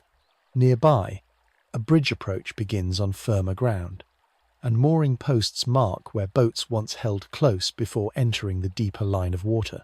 On an old route map, this same stretch might appear as a bend, a landing, and a crossing drawn from one bank to the other. The trace is practical before it is personal. Someone measured the height, someone set the stones, someone recorded the route, and the river edge still carries the result in marks, alignments, and built ground that guide how the place is read. Some people left their mark by turning difficult water into usable knowledge. A surveyor watching the bank could note where the current pressed hardest after rain, or where a shallow reach forced boats toward one side. A map maker could follow a line of crossings, bends, towns, and tributary mouths, reducing a lived route to marks that could be read by someone not standing at the water. Boat pilots carried another kind of record, held in memory and repeated in practice. Which channel stayed deep? Which landing silted after flood? Which bend needed more room before turning? Travellers and writers described steps, gorges, ferries, markets, and guarded points not only as scenery, but as information about movement. Their tools were simple enough to picture: notes kept dry, distances checked against landings, depth judged by pole, directions passed from one boatman to another. Through these acts, the river became more legible to those who would follow. Others changed the river through decisions carried out in earth, timber, stone, and rule. An official ordering repairs to an embankment did not leave a portrait at the water's edge, but a raised bank that altered how fields and houses stood behind it. Builders and workers placed bridge supports, strengthened quays, cut channels, or cleared silt where boats needed passage. A toll point, a flood rule, or a protected crossing-shaped movement as surely as a visible wall did, because it told people where they could stop, wait, pay, pass, or turn back.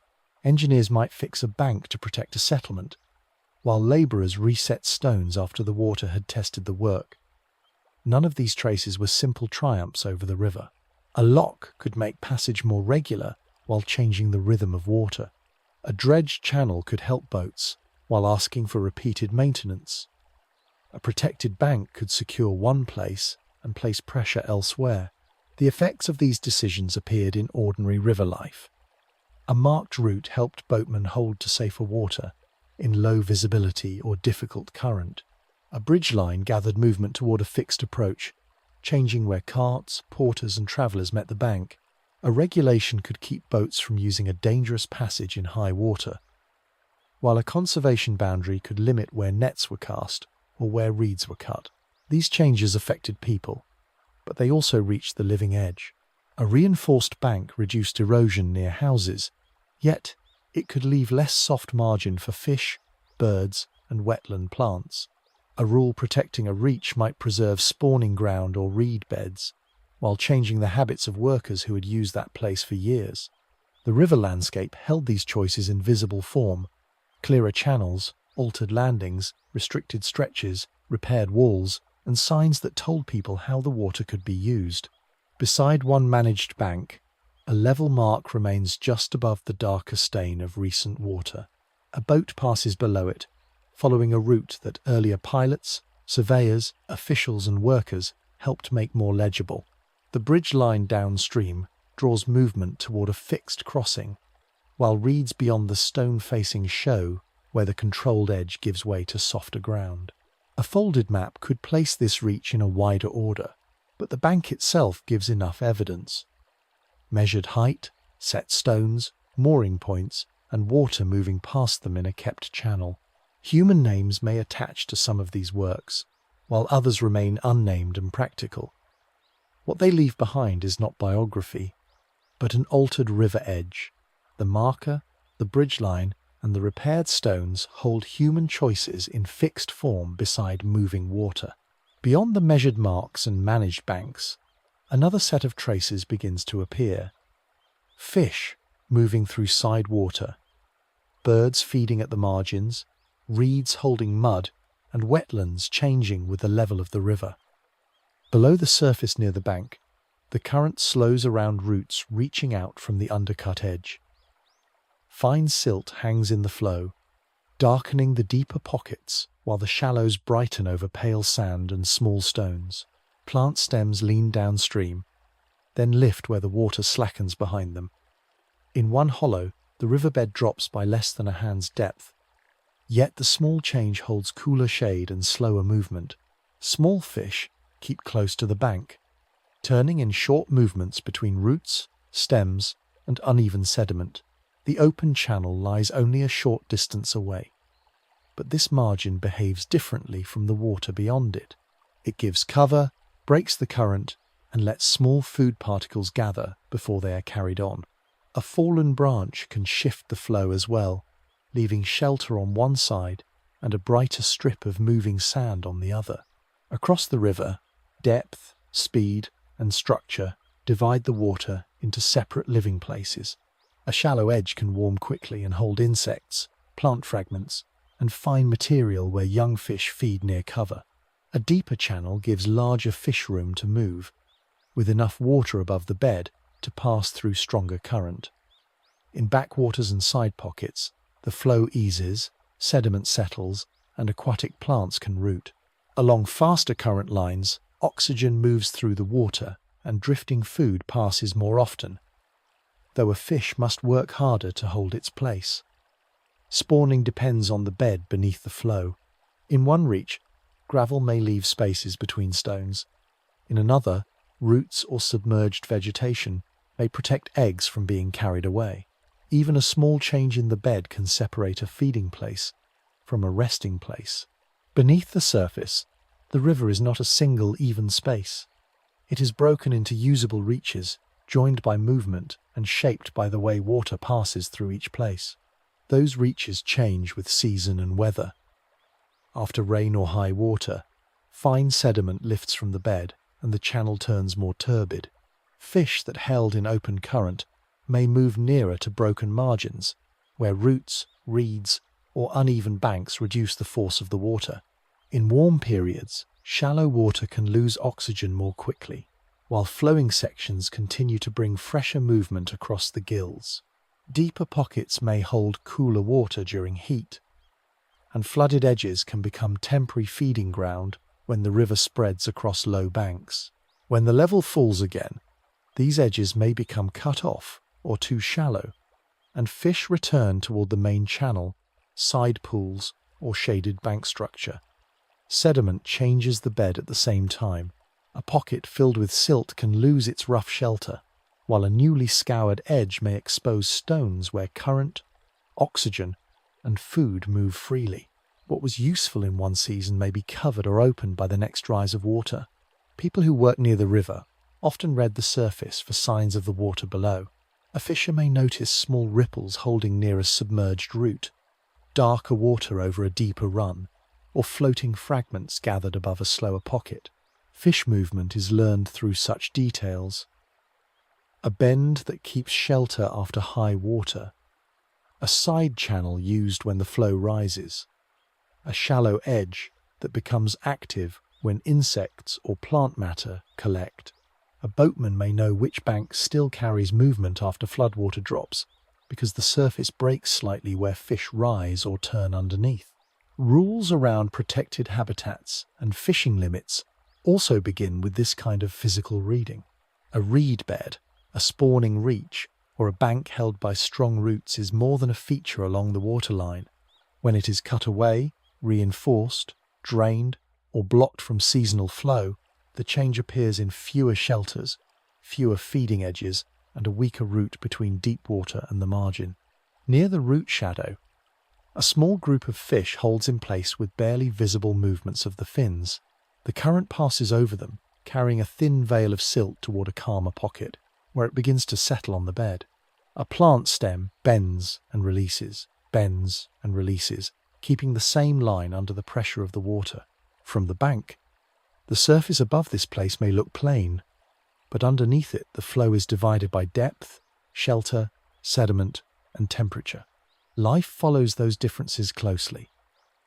A resting place behind a root, a strip where food slows, a protected bed where eggs might hold, and an open route back toward deeper water.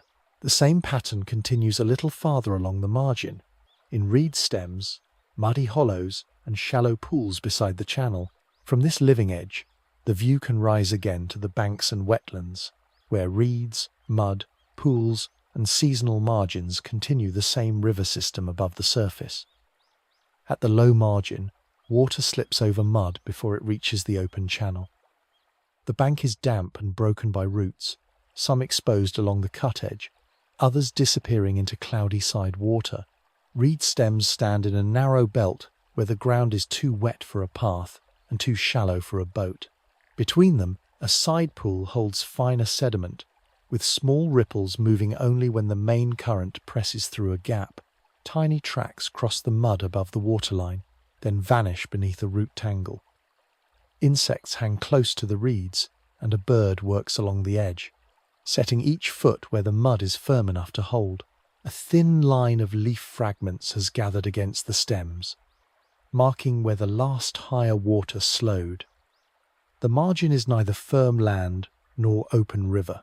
It is a changeable strip of soft ground, shallow water, stems, and exposed roots, with small spaces the main channel cannot provide. Along these edges, cover and access sit close together. Small fish hold among stems and roots, near enough to the current for food to arrive, but away from the strongest pull of open water. Insects use damp plants, soft sediment, and pooled water for feeding and shelter. Amphibians move between mud and cover, treating the wet bank as a passage rather than a fixed home. Birds search the waterline, where small movement shows more clearly against exposed mud or shallow pools. Higher in the reeds, nesting places may form where the stems grow thick enough to screen a body from the open bank. Small bank animals use the same uneven strip, following roots, low grass, and firmer patches above the softest mud. A narrow opening in the reeds can become a root. A raised clump of grass can become a pause above wet ground. The river edge lets movement pass both ways, from water into land cover and from land back to water when feeding, hiding, or crossing is possible. The same margin changes how shallow water and sediment move. Reed bases slow the surface flow, and fine material settles in their shelter instead of staying in the channel. Root masses hold pieces of the bank together, catching plant fragments and soft silt in small pockets behind them. A sidearm can take in water during a rise, then release it more slowly as the level falls. Wetland patches keep moisture in the ground after the main river has withdrawn, leaving soft feeding places for birds and shallow cover for young fish. Mud at the edge records recent water, where the level paused, where the current entered, and where sediment was left behind. During stronger flows, the margin may take in floating stems, seeds, and loose soil from upstream. When the water drops, those materials remain in low ridges and damp hollows. Seen close by, each mark is small. Together, they form the working boundary between river and floodplain. The edge filters, stores, slows, and catches while remaining tied to the moving channel beside it. People near the bank often recognize these margins through practical signs. A fisher may notice reeds bending around a side pool and expect small fish to hold there after higher water. A person walking a footpath above the mud may read fresh tracks as evidence that the lower edge was used during the night or early day. Grazing animals may be kept to firmer ground until the wet strip can bear their weight, and a path may bend away from a bank where exposed roots show recent erosion. Bird activity gives another signal. A bird working the same shallow line for several minutes points to insects, small fish, or exposed invertebrates below. Disturbed mud near reed bases can show where an animal moved from water into cover. A fresh line of wet leaves can show where the last small rise reached and where it began to fall again. This knowledge does not need formal names to be useful. It comes from watching the same bank change with water level, season, sediment, and repeated animal movement. Beside one root mass, suspended silt drifts into a slower pocket and begins to settle against the mud. A small amphibian leaves a shallow print at the waterline, then moves into the reed stems where the bank rises slightly. The current reaches the base of the plants, bends around them, and returns to the side pool in a thinner movement than the flow beyond. Here the edge keeps working in small forms: shelter under roots, food held in soft sediment, a wet passage between river and land, and moisture remaining after the main level drops. Beyond the reeds, the ground rises toward paths, fields, and higher banks. The living margin does not end sharply there. It gives way step by step to the wider landscape around the river, where water, soil, vegetation, and human use continue to meet beyond the immediate shore. On the map surface, the river is drawn as a dark line, bending around a marked settlement before turning toward a smaller crossing sign.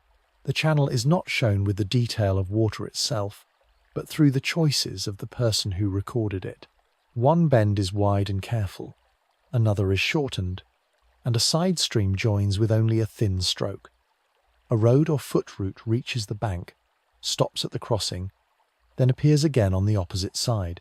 Farther along, settlements sit less evenly, some names close to the river, others set back where knowledge was less certain. The drawn channel carries both confidence and a mission. It fixes a place where boats could pass, where people crossed, where a town used the bank, and where the river was known well enough to be made usable on a sheet. Around the line, empty space may be as revealing as ink, showing where the map stopped, knowing the bank in detail. Maps recorded the Yangtze as a working line of movement. A carefully drawn bend could tell a traveller where the channel turned hard against a bank. A tributary mouth could mark a meeting of routes, with boats, paths, and settlements gathered near the same place. Crossings, landings, and river towns gave orientation to people who were not already standing at the water. For officials, the mapped river showed which settlements lay along a governed reach, where boats might be checked, and where a boundary followed the channel. For boatmen and traders, it connected one stopping place to the next, turning local river knowledge into a record that could be carried, copied, and compared. A landing drawn beside a town could carry more weight than a long empty reach, because it gave a journey a point of arrival. The map did not replace the current, the depth, or the condition of the bank. It arranged those practical details into a readable order, joining water routes, land routes, and inhabited places on the same surface. Older maps also reveal where knowledge became uncertain. A source area might be simplified because the upper water was known through reports rather than direct survey. A difficult bend could be drawn smoother than it was because the map needed a clear route more than a precise curve. Side channels, marshy margins, temporary islands, and shifting sandbanks could disappear if they changed too often or did not serve the map's purpose. A settlement might sit too close to the bank, or a tributary might enter at the wrong angle, leaving later readers with a river partly measured and partly inferred. Revisions slowly corrected some of these limits.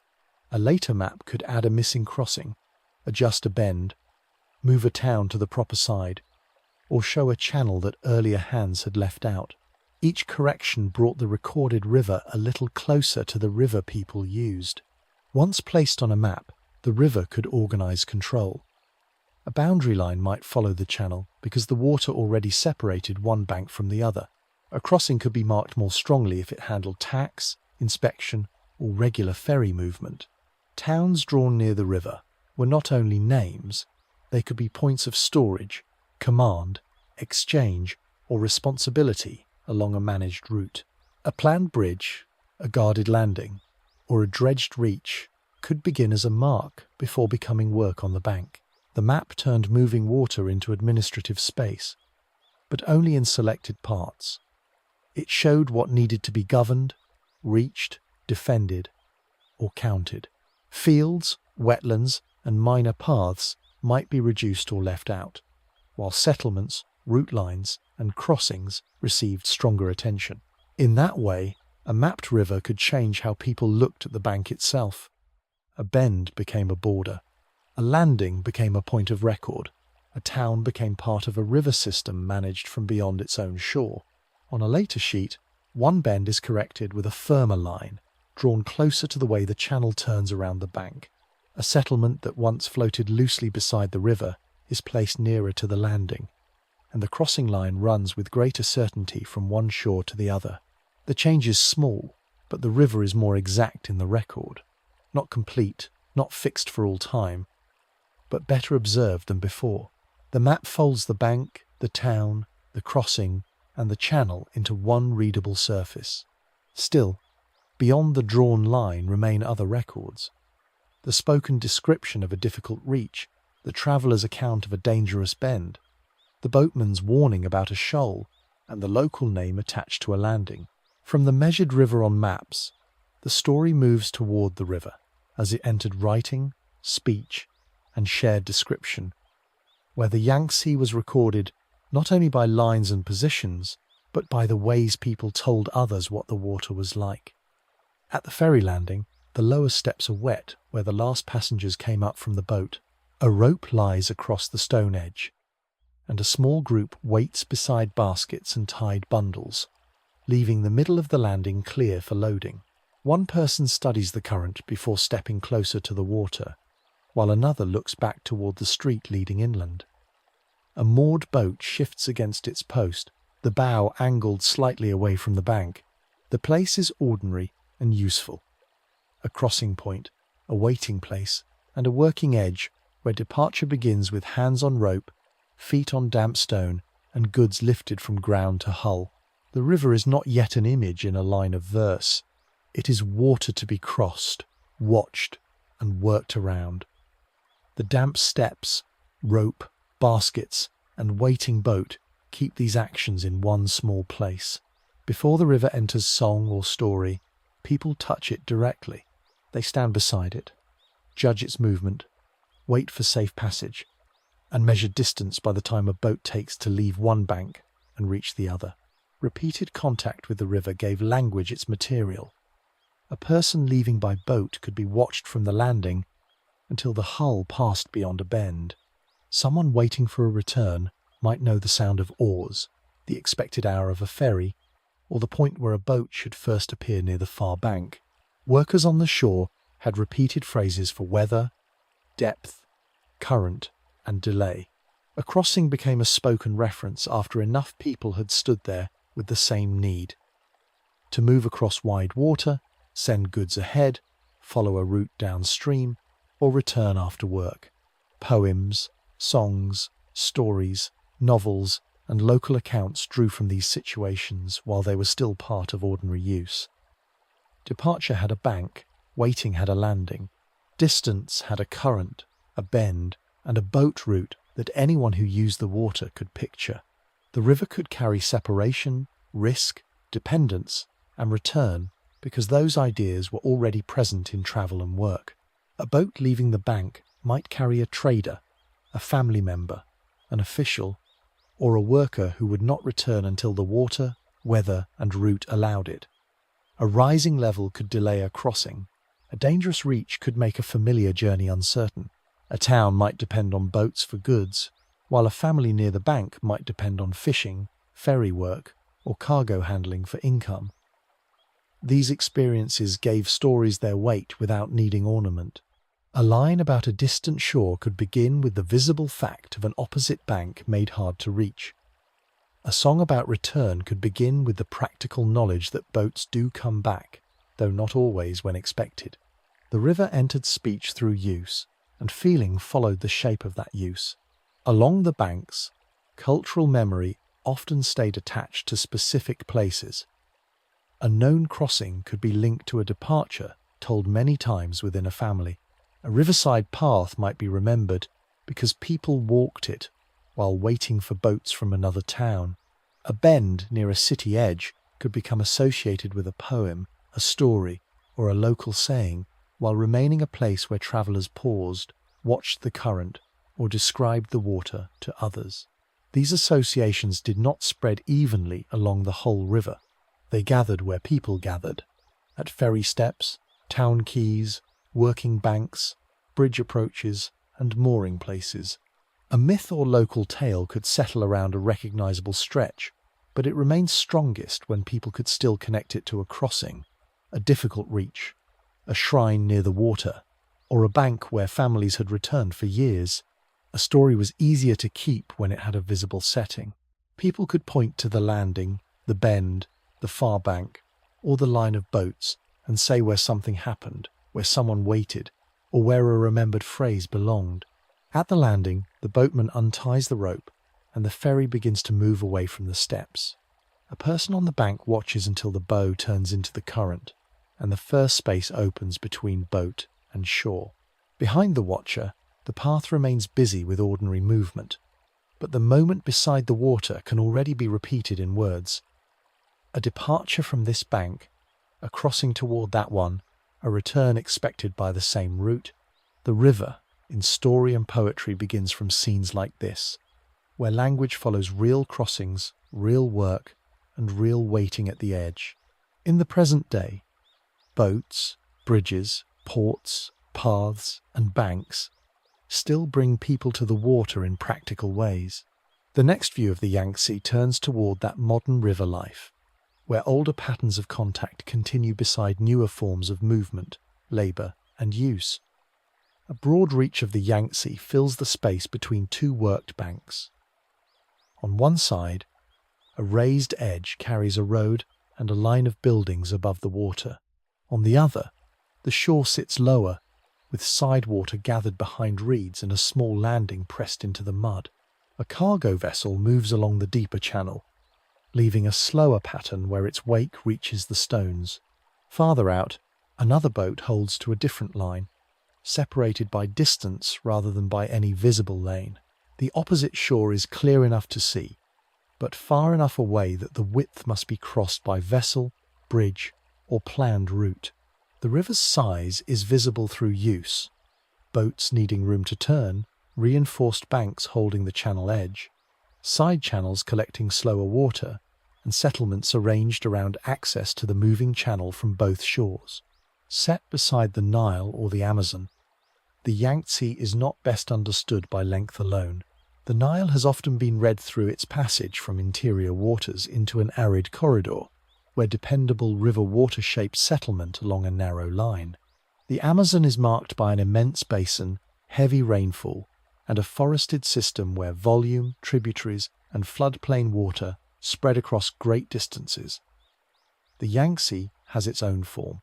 It begins in high source country, gathers force through steep terrain, then changes as it enters broader and more densely used river landscapes. It is not a single, simple corridor, and it is not one open forest basin. It moves from cold upper ground through gorges, settled valleys, cultivated lowlands, lake districts, working cities, and managed channels. After comparison, the river returns to its own measure: source, gradient, settlement, and use held within one long Chinese river system. A comparison with the Mississippi brings the working river into view from another angle. Both rivers have carried boats, cargo, towns, flood defences, and inland routes. But the Yangtze's pattern belongs to the landscapes and histories along its own banks. Its navigation is tied to narrow reaches, broad lowland channels, lake connections, dense riverside cities, ferry points, bridgeheads, and engineered edges shaped by heavy settlement and seasonal water. Agriculture reaches toward the bank where moisture and sediment allow it. Embankments and control works stand nearby, protecting fields, streets, and ports from the same water that makes them useful. The Mississippi helps frame a large river as a transport and settlement corridor, but the Yangtze comes back in different details. Quays pressed close to urban districts, cultivated land behind managed banks, boats adjusting to current and depth, and river workers using channels shaped by local need in each reach. Ecologically, another contrast makes the Yangtze more specific. The Amazon is often understood through rainforest floodplains, immense tributary networks, and seasonal water moving through forested margins.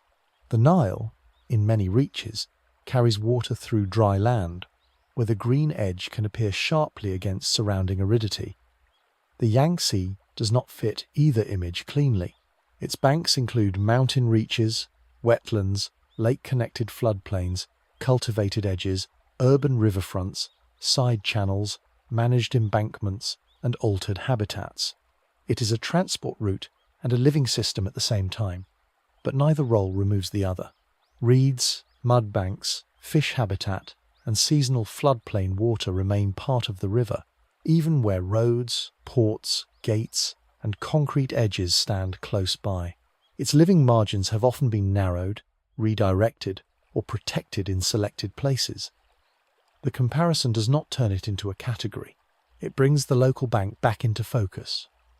Water used for movement, soil shaped for production, and habitats held in the spaces between management and flow. Back on the broad reach, the cargo vessel continues downstream, passing a reinforced bank where steps descend toward a landing. A smaller boat turns towards sidewater near the reeds, while the main current holds its darker line farther out. Across the width, the opposite shore remains visible, marked by buildings, trees, and the faint shape of another access point. Other rivers can help measure scale, source, settlement, and ecological role, but they do not replace the evidence here. The Yangtze is present in the worked edge, the moving vessel, the managed bank, the side channel, and the settlement built around repeated access to water. After comparison, the river returns to its own condition. Used, altered, watched, crossed, cultivated, and active beneath all that use. The broad examples have done their work, and the visible bank remains. From here, the view turns fully back to the present-day Yangtze, where modern transport, cities, protection works, habitats, and daily river life continue along the same channel. The present-day riverfront stands above the Yangtze on a managed bank of stone, concrete, and packed earth. In the main channel, a long cargo vessel moves past at a steady speed, its wake spreading toward the reinforced edge before breaking against the lower steps. Farther back from the water, cranes and warehouse roofs rise behind a working quay, while a riverside path carries people above the level where floodwater is allowed to reach. A bridge crosses the view downstream, its supports set into the channel and its road lifted high enough for vessels to pass below. Near the bank, a smaller boat turns toward a mooring point, leaving the larger traffic to the deeper line. The scene is modern, but it still follows older river requirements: depth for movement, height for protection, access for goods, and space for people to live and work near the water without standing inside its full force. The river now functions as transport route, infrastructure corridor, and natural channel at once. Shipping lanes keep large vessels to usable depth, while ports gather cargo where roads, warehouses, and cranes can meet the water. Bridges fix crossings that once depended on boats, but they also concentrate movement at selected points along the bank. Embankments hold certain edges in place, and reservoirs help regulate water that would otherwise rise and fall with less control downstream. Locks and managed levels allow vessels to pass through sections where height, depth, or current would make movement more difficult. None of these structures removes the river's own behavior. They are built around it. A boat still follows depth. A port still needs access. A bridge still depends on careful reading of the channel before its supports are placed. Modern management directs the river through measured edges, maintain channels, gates, banks, and routes that must continue to be checked and repaired. Other demands press close to the same water. Cultivated land behind embankments depends on drainage channels, irrigation access, and protection from sudden rise. City edges draw water inward for supply and return treated water through controlled outlets. Industrial areas need quays, intakes, transport links, and space set far enough from the bank to reduce risk. In some places, riverside paths and viewing areas turn the managed edge into public space, with people walking above the same channel used by cargo vessels below. These uses do not sit neatly apart. A drainage gate may stand near a cultivated strip. A bridge may carry commuters above working boats. An urban quay may share the riverfront with flood walls and planted banks. Present-day river life is made from this overlap, with movement, supply, protection, production, and access each asking something different from the same channel and shore. Environmental work has become part of that management. Along some banks, restored reed beds or protected wetland patches sit between the engineered edge and the open water, giving shallow habitat where small fish, birds, and insects can use slower flow. In other places, water quality controls and monitoring points mark the effort to reduce what enters the river from cities, ports, and fields. Fishing rules, protected reaches, and habitat restoration change how certain banks are used, especially where spawning areas, side water, or remaining floodplain margins need to stay connected to the channel. The effects are practical and visible. A fenced wetland keeps foot traffic away from a soft edge. A planted bank holds soil while leaving roots and stems in the water. A cleaned outlet changes what gathers below it. The river is not returned to an earlier condition. It is managed with more attention to what still lives along the edge, what enters the water, and what must remain open for both movement and habitat. Below the bridge, a barge passes a restored bank where reeds grow in a narrow band beside the reinforced slope. People walk along the path above, separated from the channel by a rail and a raised edge, while the water moves under them toward the lower reaches. The vessel continues along the marked line. The bridge holds traffic overhead, and the planted margin bends slightly under the wake. In one frame, the river is worked, protected, crossed, used, monitored, and still moving through spaces where water, people, and habitat meet. The quay, the path, and the reed edge sit close together, each held at a different height from the channel. Downstream, the river widens into lower ground, carrying the results of transport, management, drainage, protection, and daily use. The next stretch leads toward the final reaches, where the Yangtze's managed water begins to spread through flatter land and moves closer to the place where river, coast, and open sea meet.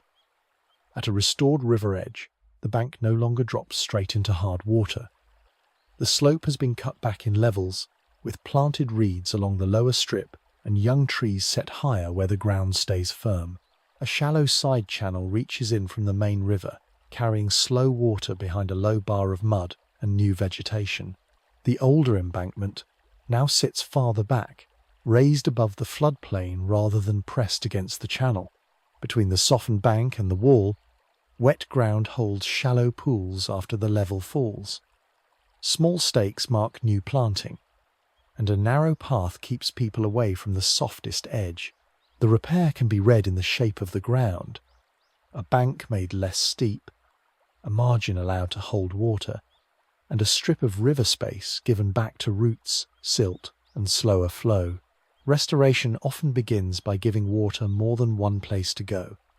A reconnected floodplain can receive high water without forcing all of it down the main channel at once. A wetland can hold part of that water, slow it through stems and shallow pools, and let fine sediment settle before the flow returns. Side channels add quieter routes beside the faster current, opening places where water can spread, pause, and move back again as levels change. The work still belongs to flood management.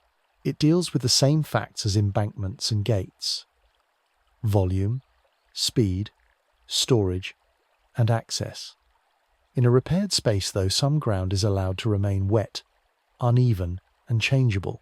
Protection is still needed near settlements and fields, but selected margins can take pressure that a fixed bank would send directly downstream. In those places, water is not only held back, it is given room to slow, settle, and return by a longer route. Habitat repair happens at the scale of roots, margins, and current breaks. Reeds planted along a softened bank hold fine sediment and create cover where shallow water touches land. Young trees, if they survive floods and dry periods, begin to shade the edge and send roots into the soil. Where a hard wall is removed or broken into gentler sections, small fish meet a usable bank instead of a vertical surface with no shelter. A side channel or backwater can become nursery habitat when it stays connected long enough for young fish to feed and move out as the level changes. Fish passage also depends on continuity. Whether a channel remains open, whether a gate blocks movement, whether a restored reach leads somewhere useful beyond itself. Spawning areas need the right bed conditions. Not only cleaner water, gravel may hold space between stones. Sand may settle in a slower pocket. Roots and submerged stems can give eggs and aquatic insects a place to hold against the current. Other repair work is less visible from a distance, but it changes how the bank is used. Water quality monitoring points may stand near outlets where treated water enters the river, with readings taken so changes are found before they spread unnoticed. Pollution reduction can mean better treatment, cleaner drainage, or stricter control over what reaches a channel from fields, streets, or working banks. Flood defences can be redesigned so that a town remains protected while a nearby low area takes water during higher flows. Public access may be guided onto raised paths, leaving sensitive reed beds and mud margins undisturbed. Farmers near a restored edge may work behind a setback bank instead of directly against the channel, adjusting drainage and field access to the new arrangement. None of these changes makes the river simple. They place limits, routes, and responsibilities around repair, so that habitat, floodwater, farming, settlement, and public use do not all press on the same narrow edge. In one reopened side channel, water enters through a low gap and slows almost at once. Sediment begins to settle beside reed bases, and small ripples move across a sheltered pocket before the flow turns back toward the main river. Above it, the setback embankment holds the higher path, while the lower ground is allowed to remain wet after a rise. A few young trees stand beyond the reeds, their trunks thin, their roots beginning to hold the bank in a different way. The repaired edge is not finished. It will be tested by flood, silt, drought, maintenance, and use. Some plants will take root, others may fail where the water stays too long or leaves too soon. For now, the shape of the bank shows management working with selected margins instead of only holding the Yangtze in place. Here, water can spread, settle, shelter, and return downstream the river moves toward flatter ground and wider lower reaches, where questions of space, protection, and living water continue as the channel begins its final spread. A concrete flood mark sits halfway up the embankment wall, above the water now moving far below it. The lower steps are dry, with cracked mud along the edges where the river recently withdrew. A mooring post stands at an awkward height above the channel, its rope hanging loose because boats can no longer come close to the usual stone edge. Farther out, a pale sandbar has appeared where deeper water covered the bed, and a navigation marker leans beside a narrowed line of flow. A strip of damp staining remains below the wall, while fresh footprints cross the exposed mud toward a boat tied farther out than usual. The managed bank is built for pressure from high water, but today it shows the opposite condition as well. Exposed shallows, stranded mud, and a river pulled back from the structures made for ordinary access. The wall mark, dry steps, and uncovered bar hold the same measurement in different forms. A river changing level against a fixed bank. High water and low water press on the river in different ways. When the level rises, it pushes against embankments, fills drainage outlets, and tests the places where settlements, roads, fields, and storage areas stand close to the bank. Gates have to be watched. Pumps may be needed behind the defences, and low floodplain ground can become storage for water that cannot pass safely through the channel at once. When the level falls, the problem shifts. Sandbars rise into view, side channels thin out, and the deeper line for vessels becomes narrower. Boats may need to reduce their load, ports may lose easy access to lower steps, and moorings that worked at one level may sit too high or too far from the channel at another. A bridge support that stood in deep water may show more of its base, while a ferry point may need a temporary plank laid over mud. In both conditions, the bank is usable only within limits. The Yangtze can be guided, marked, and defended, but its changing level still decides where people can cross, moor, drain, load, and work. Sediment adds another uncertainty. It moves with the river, settles where the current slows, and lifts again where flow cuts harder into the bed. A channel kept open for navigation can begin to fill after a season of heavy material, requiring dredging before larger vessels can pass safely. A shoal may grow near a bend and force traffic toward a different line. At another place, erosion can loosen the foot of a bank, making the edge unstable even when the wall above still looks fixed. Reservoirs and managed flows change how sediment travels, holding some material back and sending different water downstream. Habitats change with these shifts as well. A sandbar can become a temporary resting ground, then disappear under high water. A muddy side pocket can fill until it no longer gives shallow cover. Maintenance follows the sediment because the riverbed is not a finished surface. It is cut, covered, rebuilt, and exposed by water in motion, often below a surface that looks calmer than the work taking place underneath. For people near the Yangtze, these extremes appear first as practical interruptions. A cargo route slows when shallow water leaves too little depth for a loaded vessel. A farmer behind a bank watches drainage ditches after heavy rain, knowing that water inside the defences can become a problem even while the main river is being held back. A riverside worker returns after high water to clear debris from steps, reset stones, or check whether a mooring has loosened. In a city, low water changes how smaller boats reach a landing, while high water closes paths along the lower bank. Water supply, transport, farming, and public access all depend on levels that are measured and watched, but not fully chosen. The response is often ordinary work: measuring, warning, dredging, repairing, opening a gate, closing a path, or shifting activity to a safer edge until the river changes again. Beside the channel, a navigation marker stands in shallow water that barely reaches its base. Behind it, the sandbar is smooth, except for a darker line where the last small rise crossed and drained away.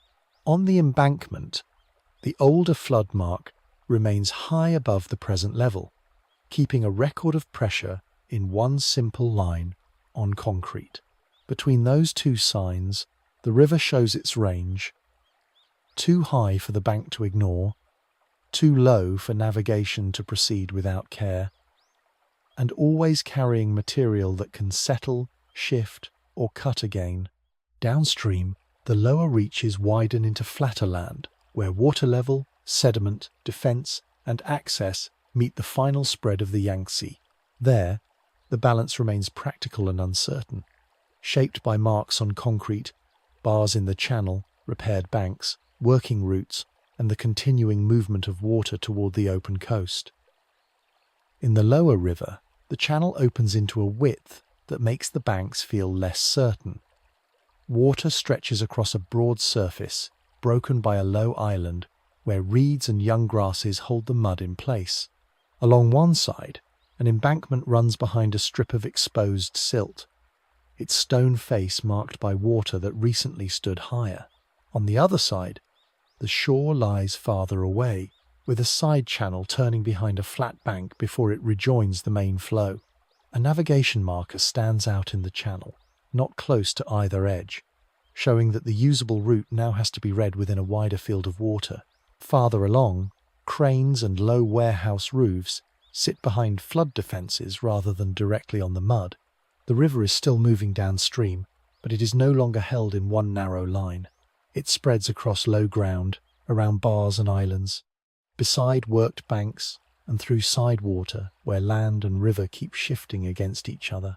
Here, the river begins to lose some of the force that carried it through narrower reaches. The gradient is lower, the channel is wider, and the current has more room to divide. Where the flow slows, sediment drops out of suspension and gathers on the bed.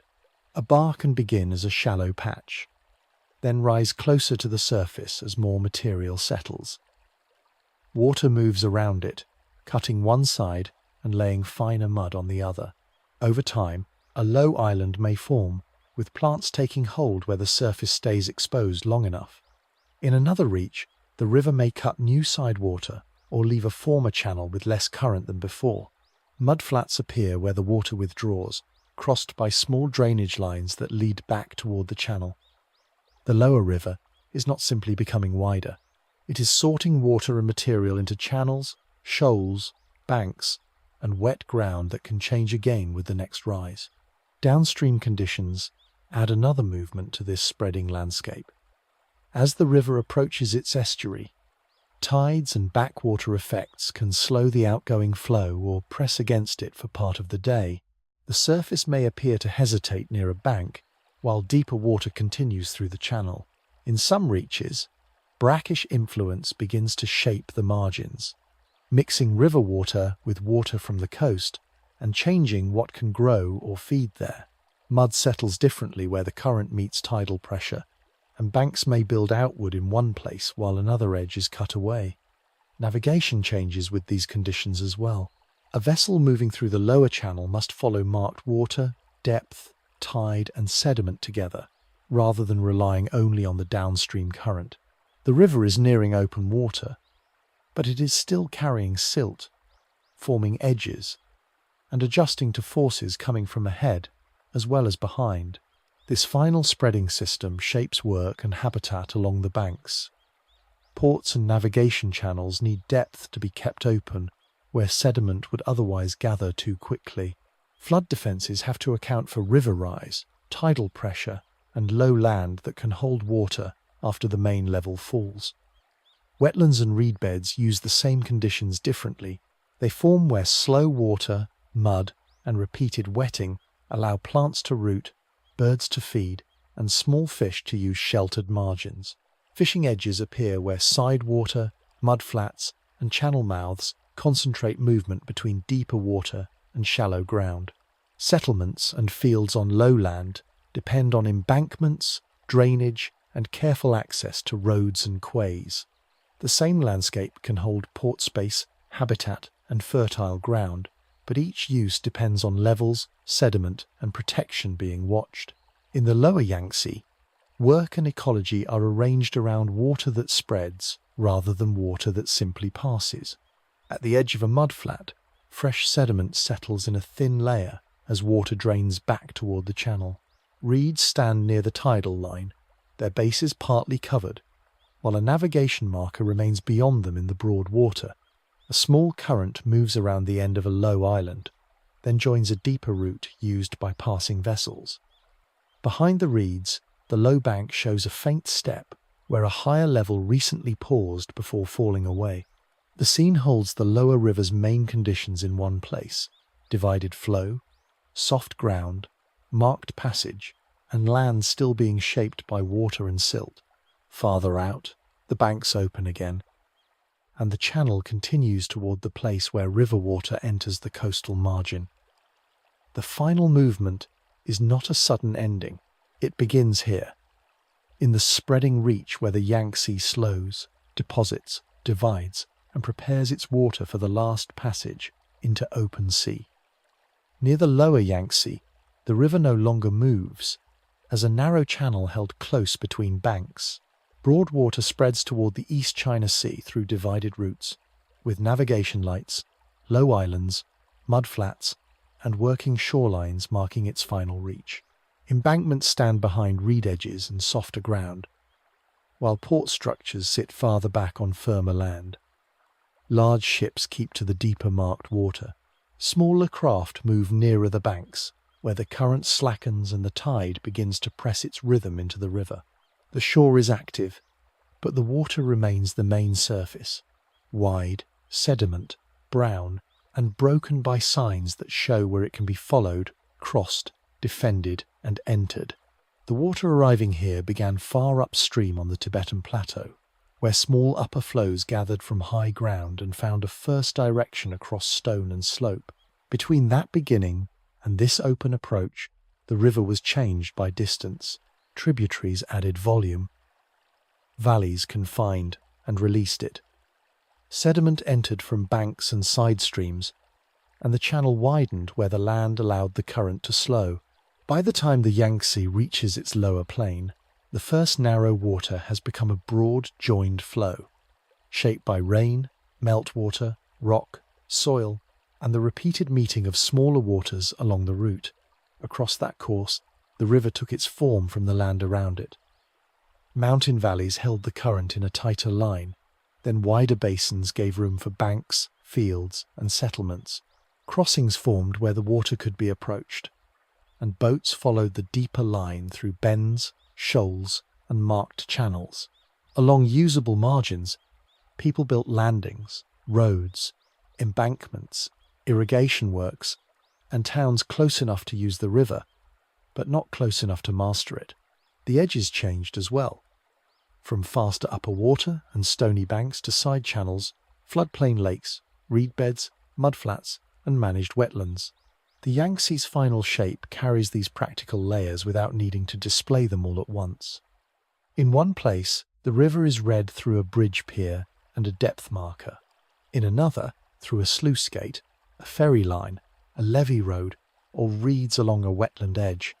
Each form belongs to a different condition of the same moving water. Steep or level, confined or spread wide, fast or slowed, rural or urban, protected and altered by use. None of these features stays separate from the channel for long. Each depends on water level, current, bank material, and the daily work of living beside a river that changes. Here near the sea, those layers settle into the ending landscape. The surface moves more slowly across a wider field, and sediment drops where the current loses strength and tidal water meets the river's outflow. Ships follow marked channels between shallows. Mudflats appear and disappear with the changing level. Behind the shore, flood defences hold a firm line for roads, warehouses, fields, and settlements. At the edge itself, reeds, low grasses, exposed silt, and managed marshland show that land and water are still adjusting to one another. The river is broad enough now that its far bank can feel distant, and its ending is spread across channels, harbour approaches, wet margins, and open water. The final view is not one clean mouth, but a wide approach where river water, sediment, tide, and shoreline meet gradually. The Yangtze continues through marked water, past low islands and working banks, toward the open surface of the East China Sea. Behind the lower reach are high-source waters, joined tributaries, valleys, fields, towns, ports, wetlands, and engineered banks, but here they are held in the movement of the water, rather than set out one by one. Ahead, the channel loosens into broader water. For a while, the river remains visible as current, colour, and suspended material. Then it passes beyond the last defended banks into the sea.